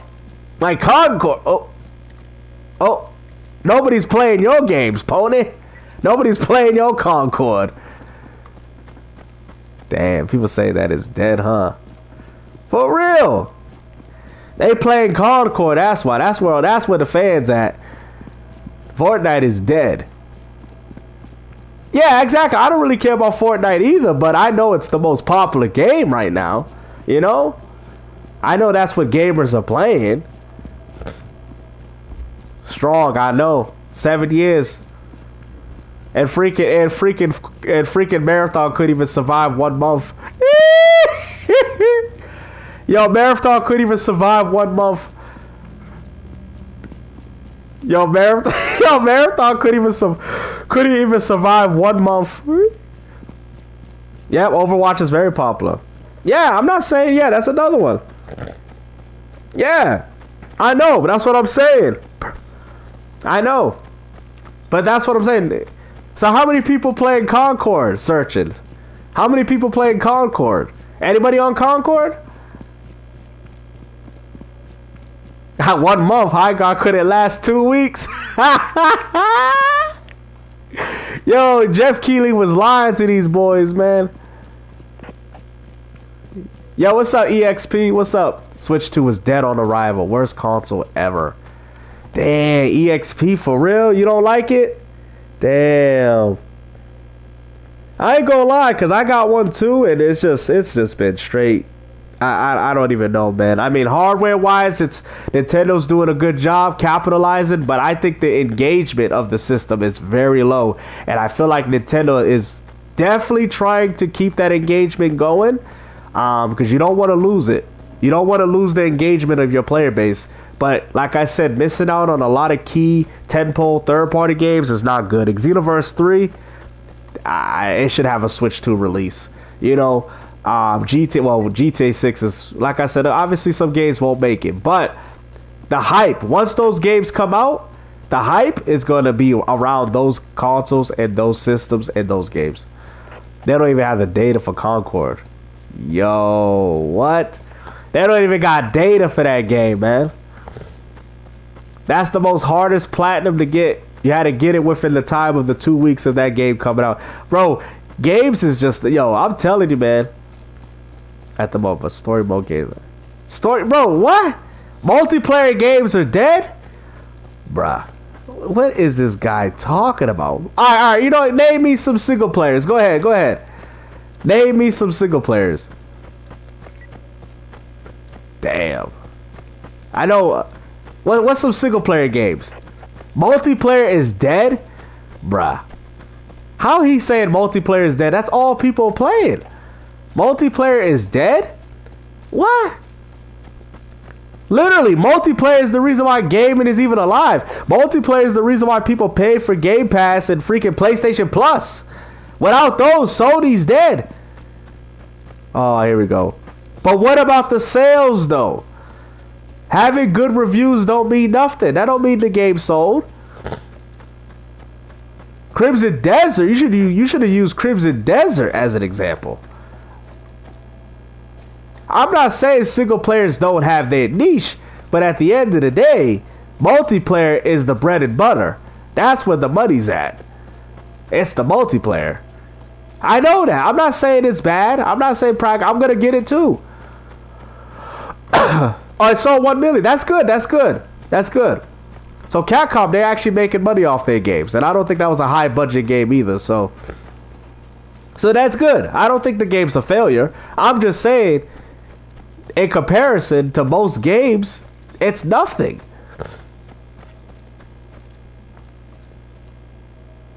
Everything and everyone.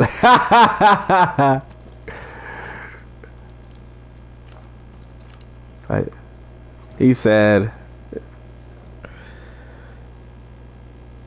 to other games like Monster House, that's not a more realistic Street Fighter 6. No one's playing.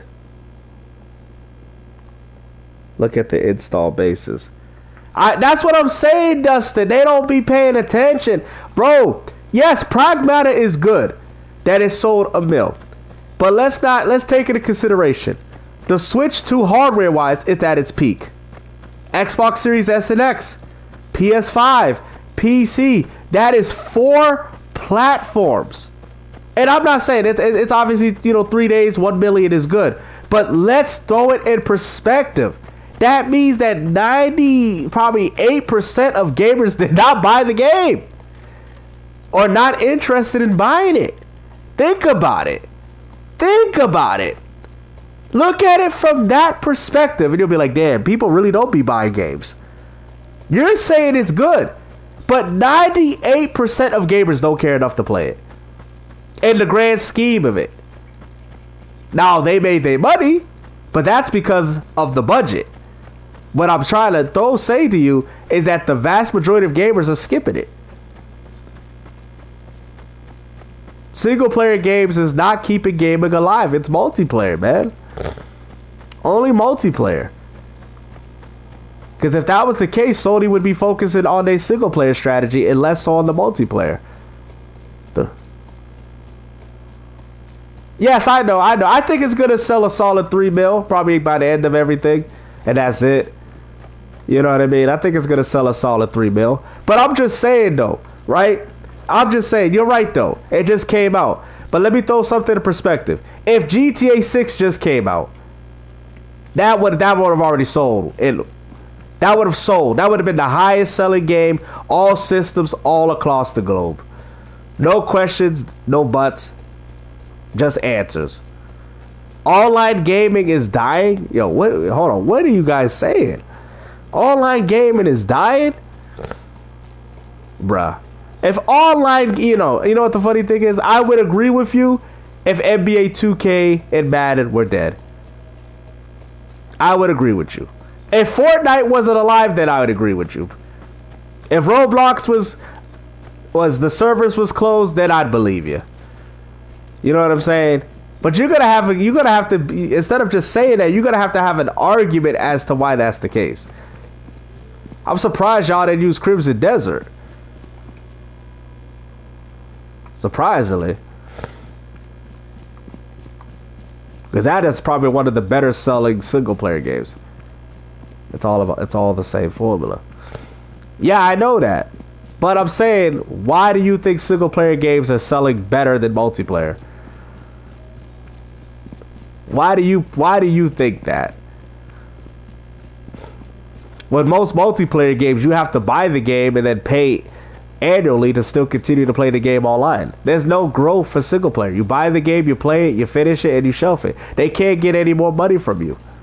That's why single player games are dying.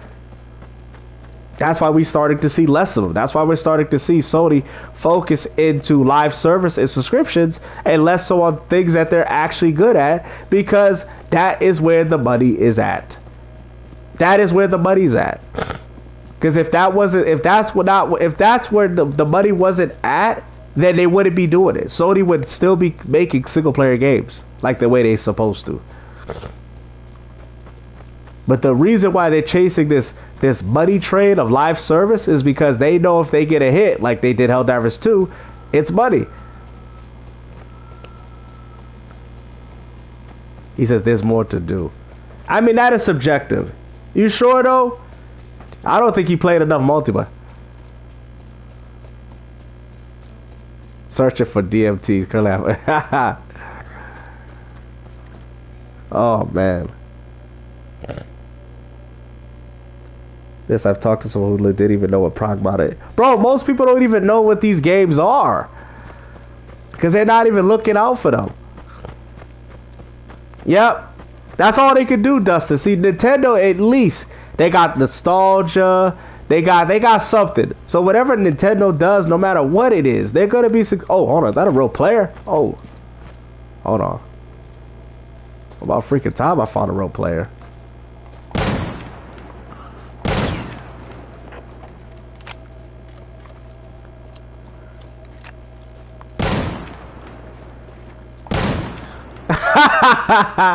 Yeah, I'm telling you, this game is so fun when you actually got real players to shoot at. This game is really fun, man. They need to make this game for the Switch too, so there actually can be players online. Well, I got a squad invite. Oh, how do I join?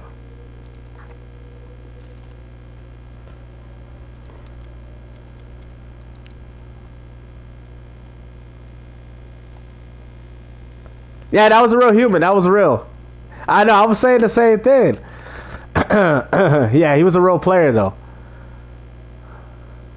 Oh damn, that server is. It's funny because I really like. Yeah, I would play this on Switch too. I would. Even at 30 FPS, I'd play it. It's funny though because like this game, it's like if more players were playing it, this game would be so fun. Because the shooting is fun. It's not a bad game, but clearly it needs a few updates. It just feels unfinished, but it is fun. Yeah, he didn't have nothing on him though. I think what he was doing, he was getting close to the gun, so I couldn't get an accurate shot on him because I was actually messing up. So that's why he kept running close to the camera. But I still got it. He had no weapon though. It's a fun game, man. But I just feel like this map though, this map is too big, bro. Look at this. Look at this crap. This map is just too big. This is why you can't find no players. Look at how big this map is. This is just too big. Look at this. This is ridiculous. That's why you can't find players.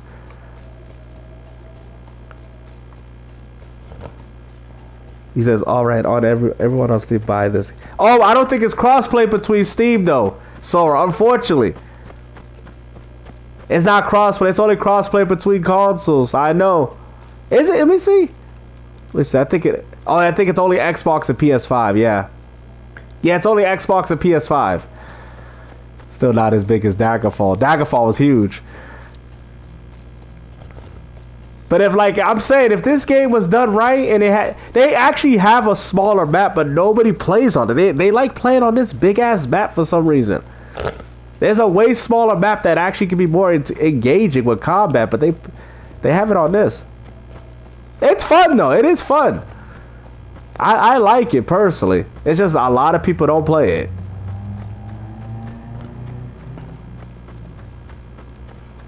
Storyboard. Yeah, I know. Pokemon Z and Mario Wonder. Mario Wonder is a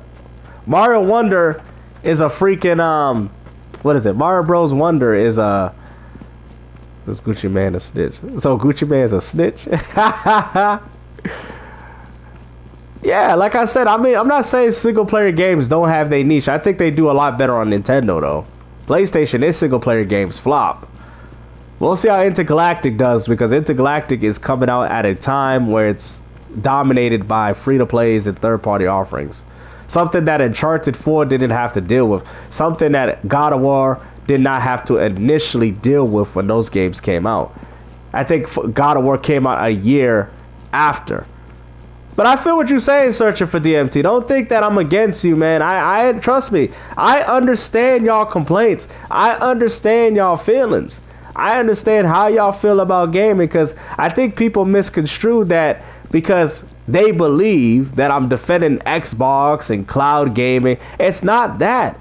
It's just the fact that this is where gaming is going. I can't sit there and lie and tell people that gaming is going to be physical, even though I know deep in my heart it's not. Me telling you the truth is me telling you, like, okay, I hear this truth. What am I going to do with it? That's my whole thing. That's the whole philosophy. Now, Xbox, they pumping out the most games, and I know to some people, having some of these games on PS5 bothers them, but it just doesn't bother me. It just doesn't bother me. So, Xbox putting games on PS5 doesn't bother me. Or Nintendo Switch too. If anything, I'm asking Microsoft to put games on my Switch too. Just put them on the damn cartridge. So, I can't necessarily fight back that argument, because it's just not an argument that I personally care about. Now, if it's an argument that means something to you, I get it. You know what I'm saying? We can't, exactly. I can't stress about things that I can't change. I can only make the best of it. That's it. He said, I'm a proud Atari. Hey, hey man, Atari's good. They need to know, man. I love Atari. I love Atari, man. Matter of fact, if you go back and look at some of the games that were on Atari, some of those games took a lot of inspiration. A lot of inspiration. I'll look up a video. Thank you. Yeah, see? Yeah, I get it. Gaming kind of sucks for everybody.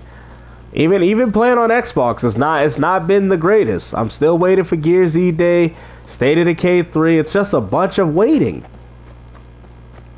It's just a bunch of waiting, man. I need to see games, man. You know? Because I like one guy's video that I was watching. He's like, yeah, man, I'm excited to play these new games, but I mean, with all this waiting, it's kind of taking me out. It's kind of ruining my enjoyment. And he even went as far to say that I don't even want to buy these games. Gaming only sucks for unks. Yo, I guess gaming sucks for the unks.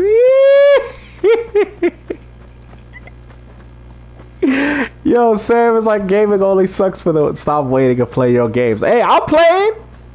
You know, Sam, I be playing. Don't come in with that with me, man. Come on, Sam. Maybe for all these other uncles out there. He said the only people hating it is unks. Yo, they still playing they unk slop. Say this was the greatest. 20 years ago, this is the greatest unk slop. Yo,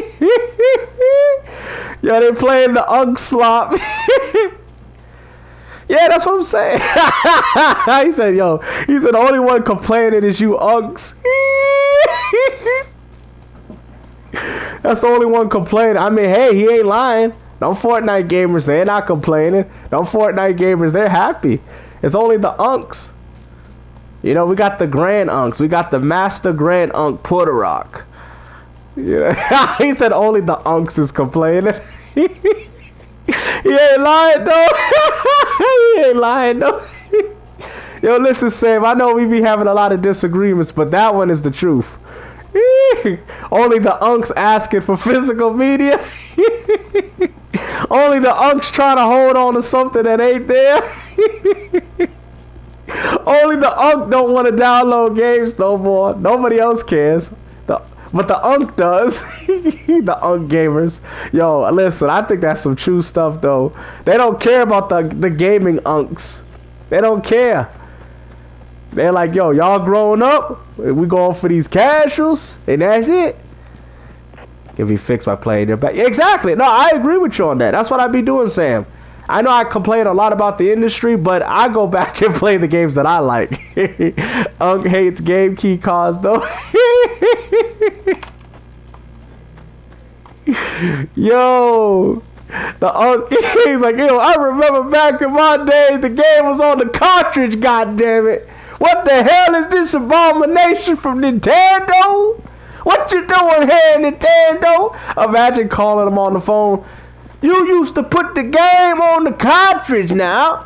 Now you telling me I gotta go online, Nintendo? What, do I gotta pay for the membership to use the game now? Oh, no, sir. All you gotta do is put the game in and it'll load up on the service. That's it. Well, y'all used to put them on the cartridge. I used to blow in the N64 cartridge to get the game. To get the games to work. Sir, you don't have to do that. The games read it off the server. You don't have to do it. I used to blow in the NES, Sir, I get that, but you don't have to do that no more. But I miss those days, though. I miss them. I know, sir, but this is how Nintendo's moving now. I'm sorry to hear about this. I know, but I think y'all need to put the games back on the cartridge. I like ownership. I like to own my games in it. Hold on, what? Nintendo hung up in his face. What the hell? Nintendo hung up on me. Yo, Nintendo hung up on the unk. Hey, Nintendo. Oh, yeah, hello, you called us Nintendo customer service. How may I help you? Yo, you know what's funny? People should do real life videos, man. I should do that. I should, like, literally call Nintendo, act like an unk gamer, and see what they think and record it. Yo, would y'all like that? Yo, should I call Nintendo, right? And literally talk to them like, hey, this is customer service Nintendo. Yeah, yo, imagine. Yo, I think y'all like those videos. I think I got an idea for some videos, man. I'm gonna call Nintendo and do the unk and call. Yeah, that'd be funny, right? Talking to them like unk. Yeah, that would be funny, just to see what they say. Be like, yo, sorry, sir, we don't do that no more. I know, but But I preferred if y'all put them on the cartridge. You know, acted all unked. You know, I understand, sir, but you got to get past those old times. We don't do that no more. If you want to continue to play 64 games, you can play it through our service with the expansion pack for $50 a year. I can't buy them individually though.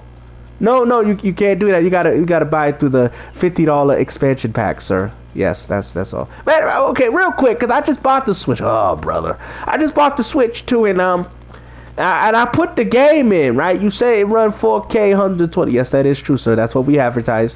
Why is it telling me I gotta pay $20 for the upgrade? Sir, it's like an enhanced version of the game. We've took time to enhance the titles of that you're playing. I know, but ain't the system supposed to do that though automatically? Yeah. And also too, real quick, what about them game keys though? The game keys? Oh, here we go with this. Yeah, I'm not really a huge fan of the game keys. I stopped playing Xbox, but Xbox got more games on the CD than you, Nintendo. What's going on here? Sorry, sir, it's not us doing these games. It's the third party. We make sure that we put all our games on the cartridge for you. I mean, look at Mario Kart World as for an example. But what about Poketopia though? That one wasn't on the cartridge. Sir, that game was made and developed by another company that used the likeness and of our IPs and studios. But yeah, like I said, have a nice day, sir. No, one more quick question though. One more quick question. Do I gotta pay for voice chat? Yeah, you gotta pay for voice chat. Yes, that's something we've added with it. But it's free on Xbox and PS5. Click. What the? Man, hung up on my damn face. Yo, that's what I gotta do that. I might have some videos like that coming soon, guys.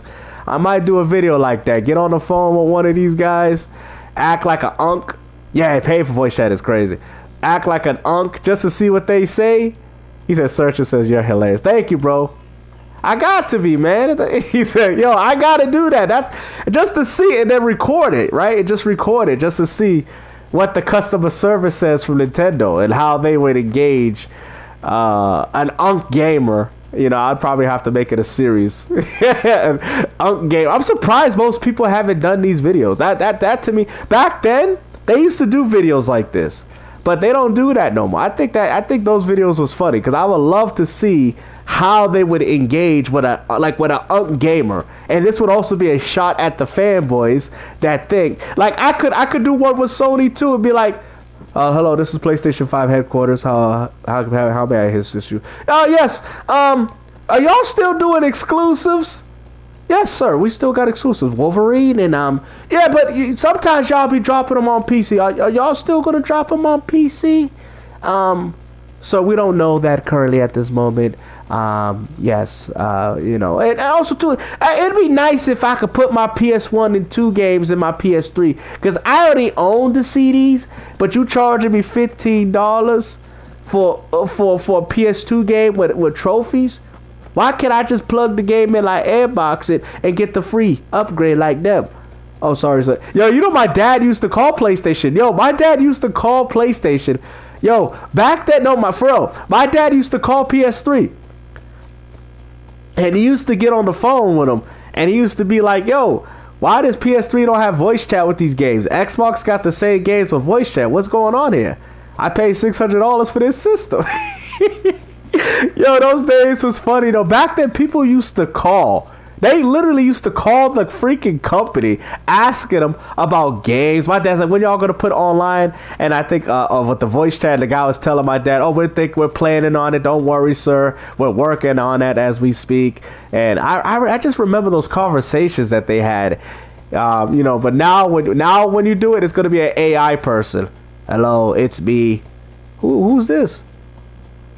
Would you like to make a report on PlayStation? What is this, a robot? I'm talking to a robot? I'm not even talking to a real person. I don't even think you could do it because now I'm hearing that they don't even have real people on the phone anymore. It's just AI. Everything is just AI.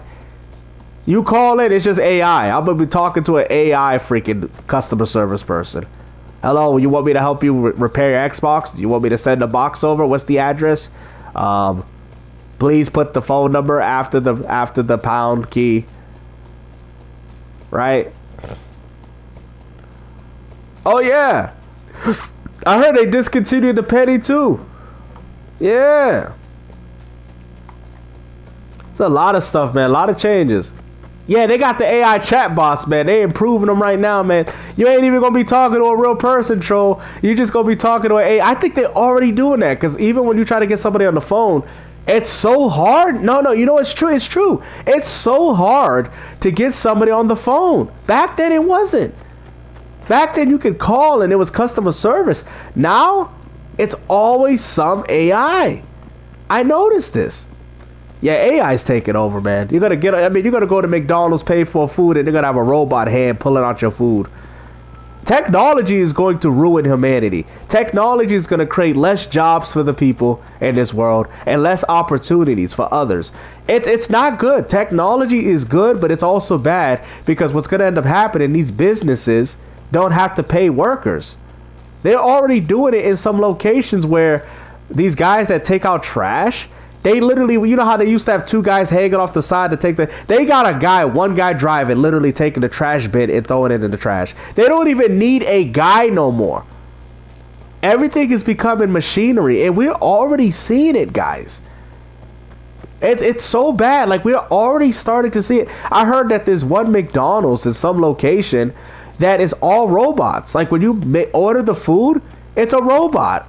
And I know in Japan, they buying McDonald's through a vending machine. Like, bro, yo, I'm telling you, in the future, you gonna just be like, yo, I'm going to Burger King, and you just buy it through a vending machine. Nobody even makes it. You just get it through what?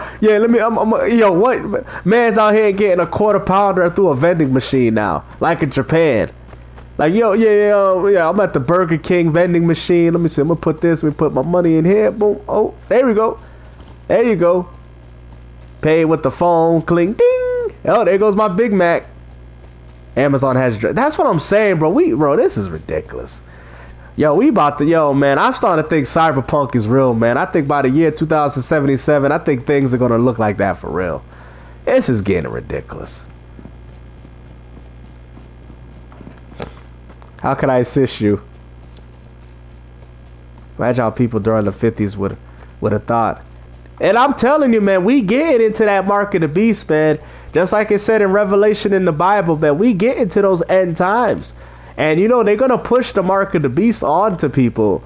And I tell people have to be very vigilant, because it's not here yet. I know people have speculated of when it came.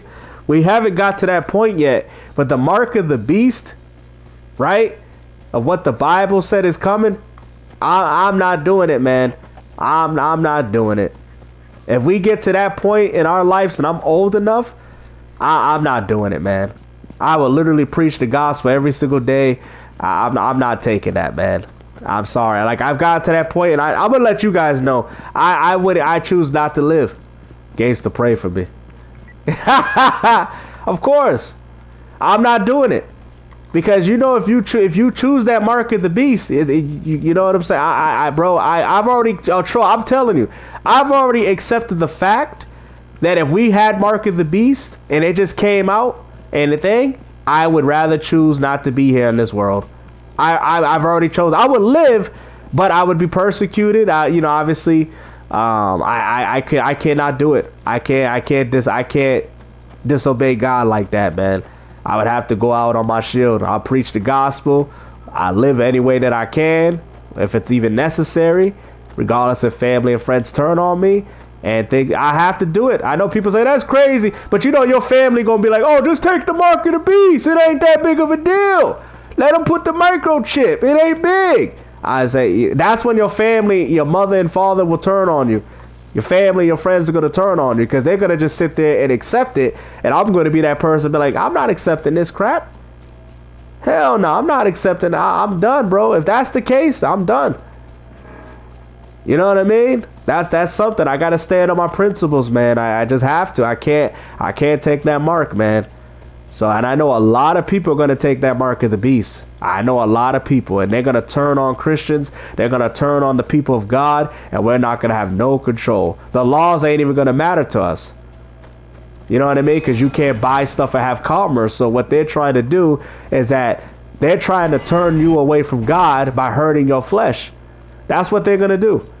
Saying you can't buy food unless you take the mark. Because I heard even if you're homeless, you can't do this. I mean, listen, this is going to be bad stuff, man. Having children in this world is, it boggles my mind, man, because it just feels like, he said, I'm going to get nice. That's good searching. It's crazy because they already kind of preparing it in a way. I'm not taking no mark. It's on the right hand. I think it's on the forehead, they say in the Bible, and the right hand. I'm not taking none of that. Nope. I'm not doing it. I can't do it. I don't care how much I value my life, and I just can't do it. I just can't, because it has eternal consequences. And God says we got to stay strong during those times. I think people take it for granted. And I tell people, people's mindsets got to be ready for anything, because it says in the Bible that God comes in like a thief in the night. You don't know when he's returning. So I got to be prepared for him at all costs, you know, and that's what I do. That's what I do. Crazy thing is, if I told people, I would even had these conversations with people a long time ago. I was an atheist. I never even believed in God. But I'm telling you, man, God showed his presence with me, and I'm not going back. I can't go back, because I've already seen the truth. He's already filled me with the Holy Spirit. He's already, you know, I actually preached the other day. I actually preached, yesterday. I preached yesterday, actually. And funny thing is, I talked to this young brother, and and we was having a good conversation, chopping it up, and I say, oh, you smoking marijuana? He's like, yeah, man, you know. I said, listen, man. I said, eventually. He said, you know, he said he smoked it because he was, you know, stressed. And I said, you know, obviously, in the Bible it's wrong. I said, you know, it's wrong. He said, yeah, I know it's wrong. It's something I want to, you know, think. I said, and I told him, I said, listen, if I judge you, then I have to judge myself, because I used to live a lifestyle of sin and all that. So I cannot judge my brother like that, right? But at least he did it, because some people, right, when you talk to them, they automatically get offended, like with drinking alcohol. And I preach all that. I literally preach all this. And some people get mad, right? And they think I'm judging them. I'm like, bro, if I'm judging you, then I got to judge myself. I had to deny myself. I had to look at all the bad characteristics that I had as a man, which I never even realized, and denied myself, and understand that Christ is Lord, and understand where I got to put my faith in and things that I got to do, because I was away from God for so long. I was an atheist for the probably more years of my remaining life than I am now. So I had to get right, man. And you know, and when you read the Bible, you know, and you feel convicted in some ways, you have to go through it. You can't just be like, oh, well, let me skip this chapter. Let me skip this page. You feel what I'm saying? No, you got to accept it. You got to take everything it says in that book for face value and accept it, that we all have a problem. We all need a savior in our life, and we all need to do better for one another. That's what a person should be thinking. But if I'm sitting there saying, right, like, oh, well, you know, it's okay to be, you know, be an alcoholic, and, you know, then I'm not living. I can't what they call co-sign sin. And just like him, when I was talking to him, he's like, he wasn't co-signing it. So I said, dude, that's good. I said, your heart's open. And I said, if you keep continuing to find Christ, I said, eventually, I said, these things don't happen overnight. Eventually, you'll lose the desire of it. Just like I've lost the desire, because God will give you, he will make you born again, and he'll give you a new heart of flesh, and you'll start living for him. We'll never be perfect in the sight of the Lord. No human being will, but he'll give you a new heart to desire new things. And that's why I preach the gospel. That's why I love talking about God when I'm out in the world, even though thousands of people that I walk by when I'm preaching don't hear the word. But like it says in the Bible, if you can save one person, heaven is rejoicing, knowing that you just saved one person out of thousands. I've had people tell me, oh, why do you waste your time preaching? Nobody's hearing you. They're all walking. They're all laughing. They're all mocking. They're all cursing me. And I told him this because I have knowledge that they don't know. And just like Jesus said when he was on the cross, forgive them, for they don't know what they're doing. You feel what I'm saying? I have no other child. I have to be objective to that, right? And I would never go through what Jesus did, but you understand that when you preach the gospel and you preach his word, you deal with the same scrutiny. You deal with the same hatred. Just like it says in John 15, of how they hated him before they'll hate you. understanding that the world hated him. The world hated him. So what makes you think that if you love Jesus, they're not going to hate you? And I see it every day. I've seen friends that have turned on me, family that have turned, well, for certain ones, and it shows you. So I said, oh, I must be residing in the truth. And also, if the world hates you, that means God loves you. Because God, it says, I'm going to read the verse. Let me read it for people. I want people to understand you're not completely loony. You're not crazy. It's just the way the world is, right? So let me read this to y'all. Hold on, I got y'all. Right? Okay, I'm going to read it. It's John 15, right? The world hates the disciples.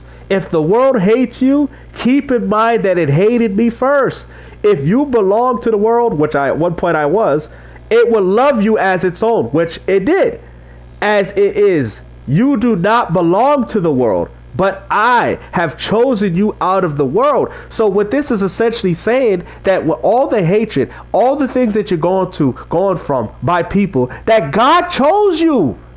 God chose you to live with him. Most of these people swearing, cussing, doing all these evil things to me and all these other Christians or whoever for preaching the gospel, that means they weren't chosen. And honestly, subconsciously, they probably know that God got you. God, they don't know for sure, but they know consciously. Our bodies talk in different ways, not just through language. And they're like, oh, he's saved. He's not from this world. God took him. God took him. God's saving him. And that's why the world hates you, because like it says right here, because if you belong to the world, they will love you as its own. But since you don't, you have been chosen out of this world. See what I'm saying? So when people get hatred and people get all this hate and all this, understand, and it says right here, that's why the world hates you. When I told a servant is not greater than his master, if they persecuted me, they will persecute you also. If they obeyed my teaching, they will obey yours also. They will treat you this way because of my name. See what I'm saying? For they do not know the one who sent me. See what I'm saying? If I had not come and spoken to them, they would not be guilty of sin. But now they have no excuse, because let's not forget, Jesus died for our sins. So there's no excuse for why they should act like this. Here we go. Whoever hates me hates my Father as well. Right? Which is true, because you hate the person that was sent. If I had not done among them the works no one else did, they would not be guilty of sin as it is. They have seen, yet they have hated both me and my Father. But this is to fulfill, which obviously was Jesus when he was crucified, what is written in their law. They hated me without reason. That's what it says in John 15. Go on to 28. That's what it says. So anybody that feels that type of way, anybody that feels that they're hated and that you're not loved and you're not cherished and you're not thing because you seek the truth and you want to, that means God has chosen you. That's a compliment. That is the biggest compliment that you can ever have in the world, that God chose you out of the world. Oh wow, we can actually see players. God has chosen you out of this world, and that is a remarkable thing. How you feel about the Catholic Church, the history of the Catholic? It is. With Catholics, I know you got the Roman Catholics. I mean, there's a few. I know what the whole burning trials that they did and all that, the crusade, right? Like I said, a lot of Catholics, not every single Catholic, but a lot of Catholics are not really following their faith. But it's the same thing with Christianity as well, too, right? There's a lot of things that they're both not doing, and that's why I tell people, I don't even call it a religion. When people say, what do you call you and your God? And God, right? When people say, oh, that's your God, I said, my God is your God. What are y'all talking about? And I tell people, it's either I'm wrong or somebody else is wrong. I know I'm on the right side, but I tell people, when people say, oh, that's your God, listen, when God is not meant to be separated. God is for the people.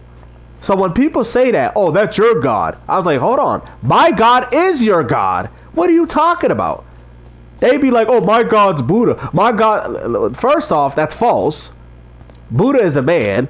But second of all, my God is your God. My God that you tell me died for you too. They make it seem like, oh, your God only died for, like, no. That's what it tells you in those other religions. That's what it tells you that. But I don't like to call it religion. I said it's a relationship that I have with the Lord. That's what I call it. It's a relationship.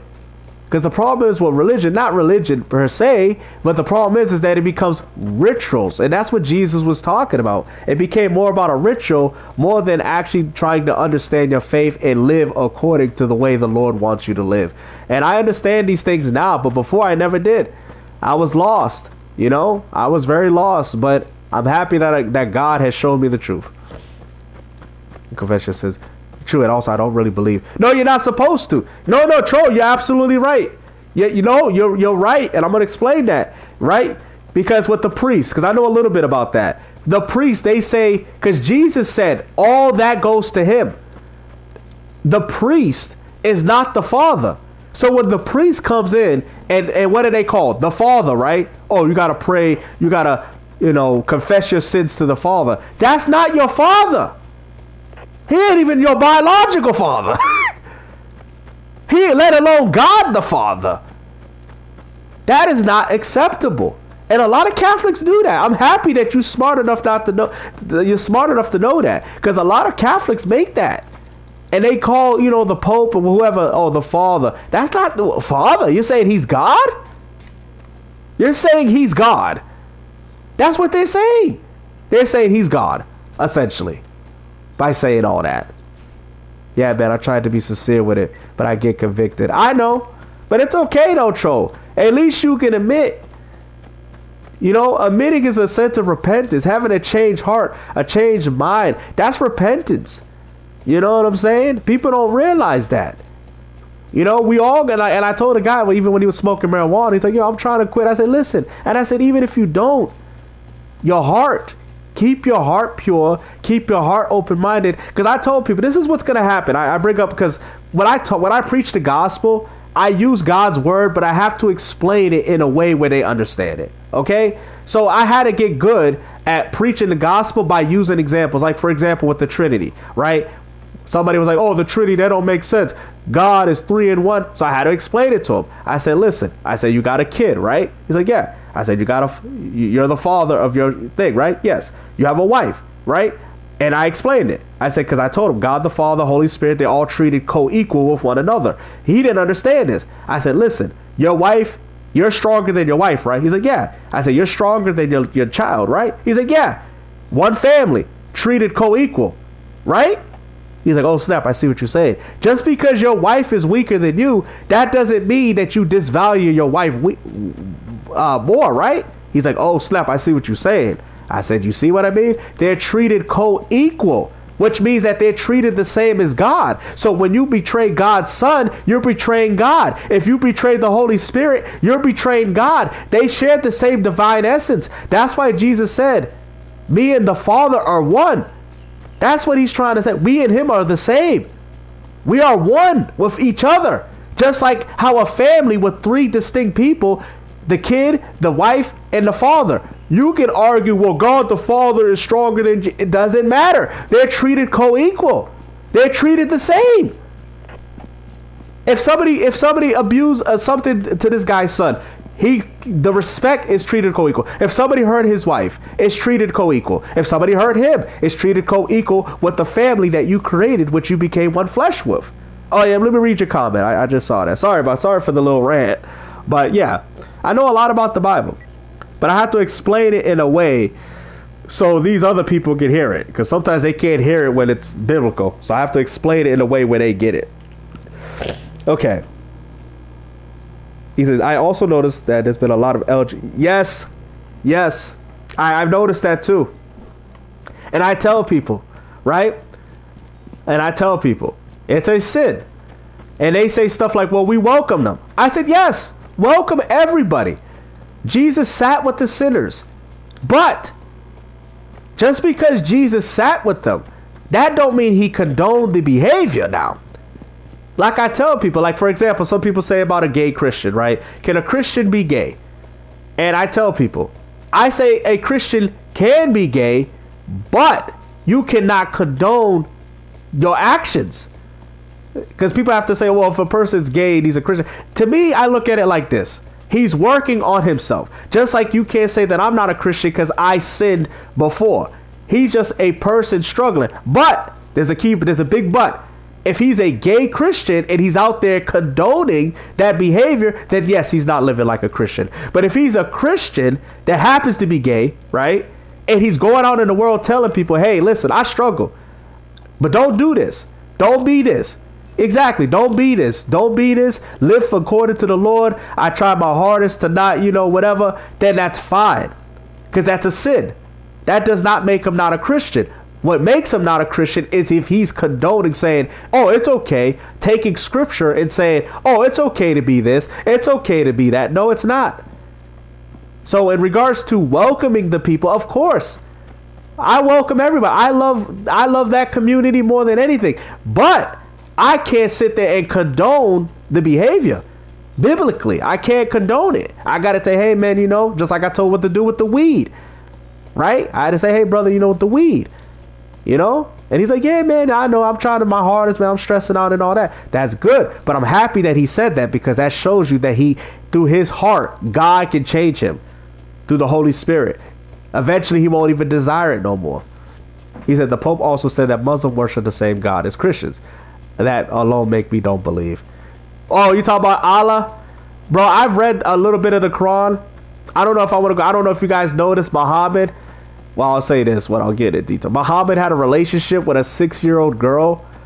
I don't know if you guys know that. It's actually, do you know that? I don't know if you know that, Kuno Troll. In the Quran, Muhammad had a relationship with a 6-year-old girl? Tell me if you know that. I don't know if you know that. He did. Literally had a relationship with a child at like 50.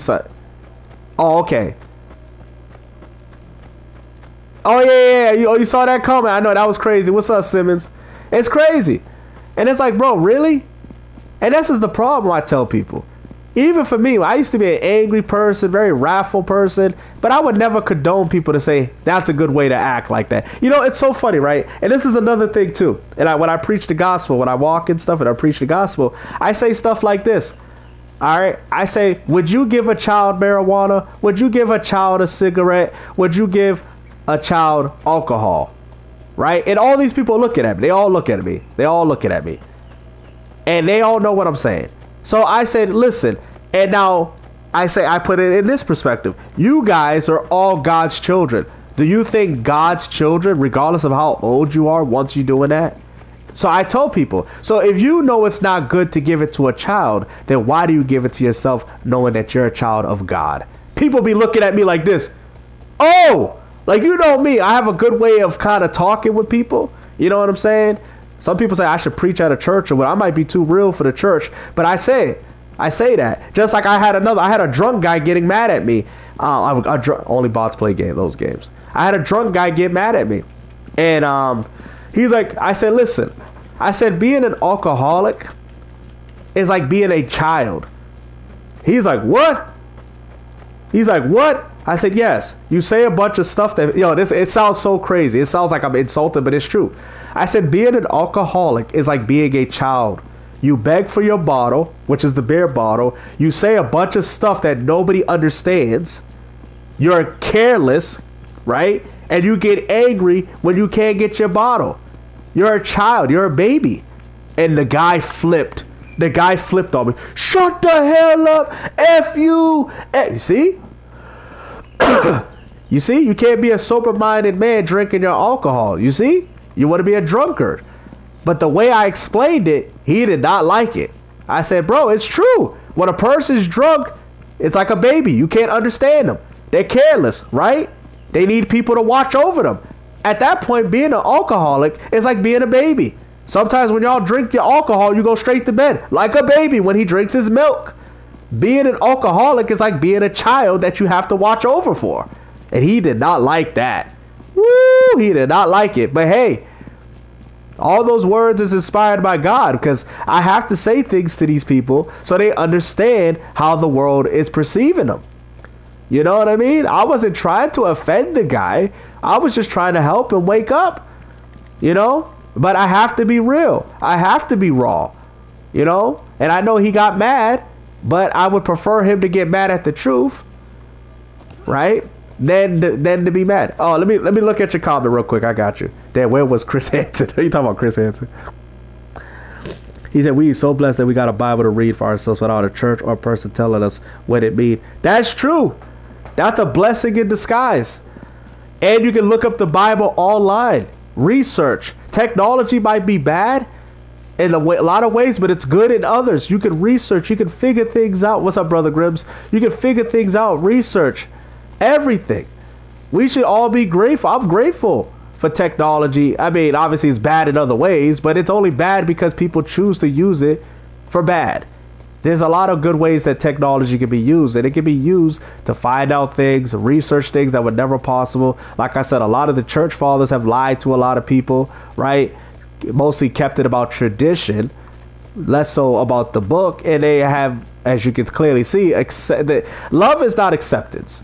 Right? Love is saying something that might hurt the person's feelings, but in reality, you care for them. You know, I hear about all these stories that people died on drugs, died from alcohol, and it really pains my soul because it's like, but you people didn't speak up for these people. You know, because if you die in sin, you get thrown in the lake of fire. So it's like, as people, right? And I had a bunch of friends, and I was living a lifestyle of sin pretty badly. If I would have preferred if somebody told me, hey man, chill out, bro, and actually looked out for me. But no, back then I had a bunch of yes men. I had a bunch of people allowing me to self-destruct. No, there's nothing. No, exactly. No, I know that, Clever. I know that, Clever. I'm not saying. No, I know. Sober mind. You can drink alcohol. I know that. I'm just saying alcoholic. Yeah, I know that. Trust me, I know. Nothing wrong with drinking alcohol if you want. Jesus turned water into wine. Even though I think alcohol is a little stronger. But remember that the devil is on the prowl. The devil he's on the prowl. So whenever people feel depressed or anxiety, and that's why I tell people, be sober-minded. Sober-minded is the most important thing. In English for the common people. You know? So that's my whole thing. I'd rather have the person hate me forever knowing that I said the right thing than having the person, be gone and then perishing in the lake of fire. That's what love is. It's just like a child putting his hand on the stove, and you might yell at him to get his hand from the stove, and the child might hate you for what you said, but in reality, you saved that child from getting burned. And that's how I perceive things like this. When you tell people about the gospel, is me telling you, stay away from that hot stove, stay away from that revelation lake of fire, stay away, get your hand away from there. I might have to tell you, man, you might hate me for telling you the truth, but in reality, it's all love. I love you so much, I don't want to see you burn. I don't want to see you have eternal punishment. I don't. That's what love is. Love is standing up for people no matter how much they may hate you. That's what love is, bro. And only God showed me that. No person that I had, every friend that I had, was nothing but an enabler, and all they did was lead to my own destruction and my own path. That's it. Instead of them having the courage to tell me what I was doing was wrong at that time. You feel me? And I realized, I said, this is what's important. Not this crap, not these yes men, not these people that just agree with every bad thing that you do and laugh at because then I realize I'm nothing but a puppet. I'm nothing but a puppet for their entertainment. And once you stop being that puppet for them, guess what? They find somebody else to do it to. That's all people do, and they all do it to each other, not even realizing. So I cut out a lot of bad people like that in my life. You know what I'm saying? And I highly recommend people do the same. Because those type of people you do not want in your life at all. They're not good people. They got a lot of work to do. So, but I'm going to head off, guys. I appreciate the conversation. Yes, and it's Blue Jay's birthday. Make sure you guys give Blue Jay, before I'll leave it up for 2 minutes if y'all want to say happy birthday to Blue Jay. But I appreciate you guys coming by, always chiming in. I'm sorry for the gameplay. This game's always boring every time I play it. But thank you guys for coming. And I'll see y'all in the next one, all right? All right. Take care, everybody. Thank you, sir. I appreciate you guys. You too, Troll, and everybody else. And happy birthday, Blue Jay.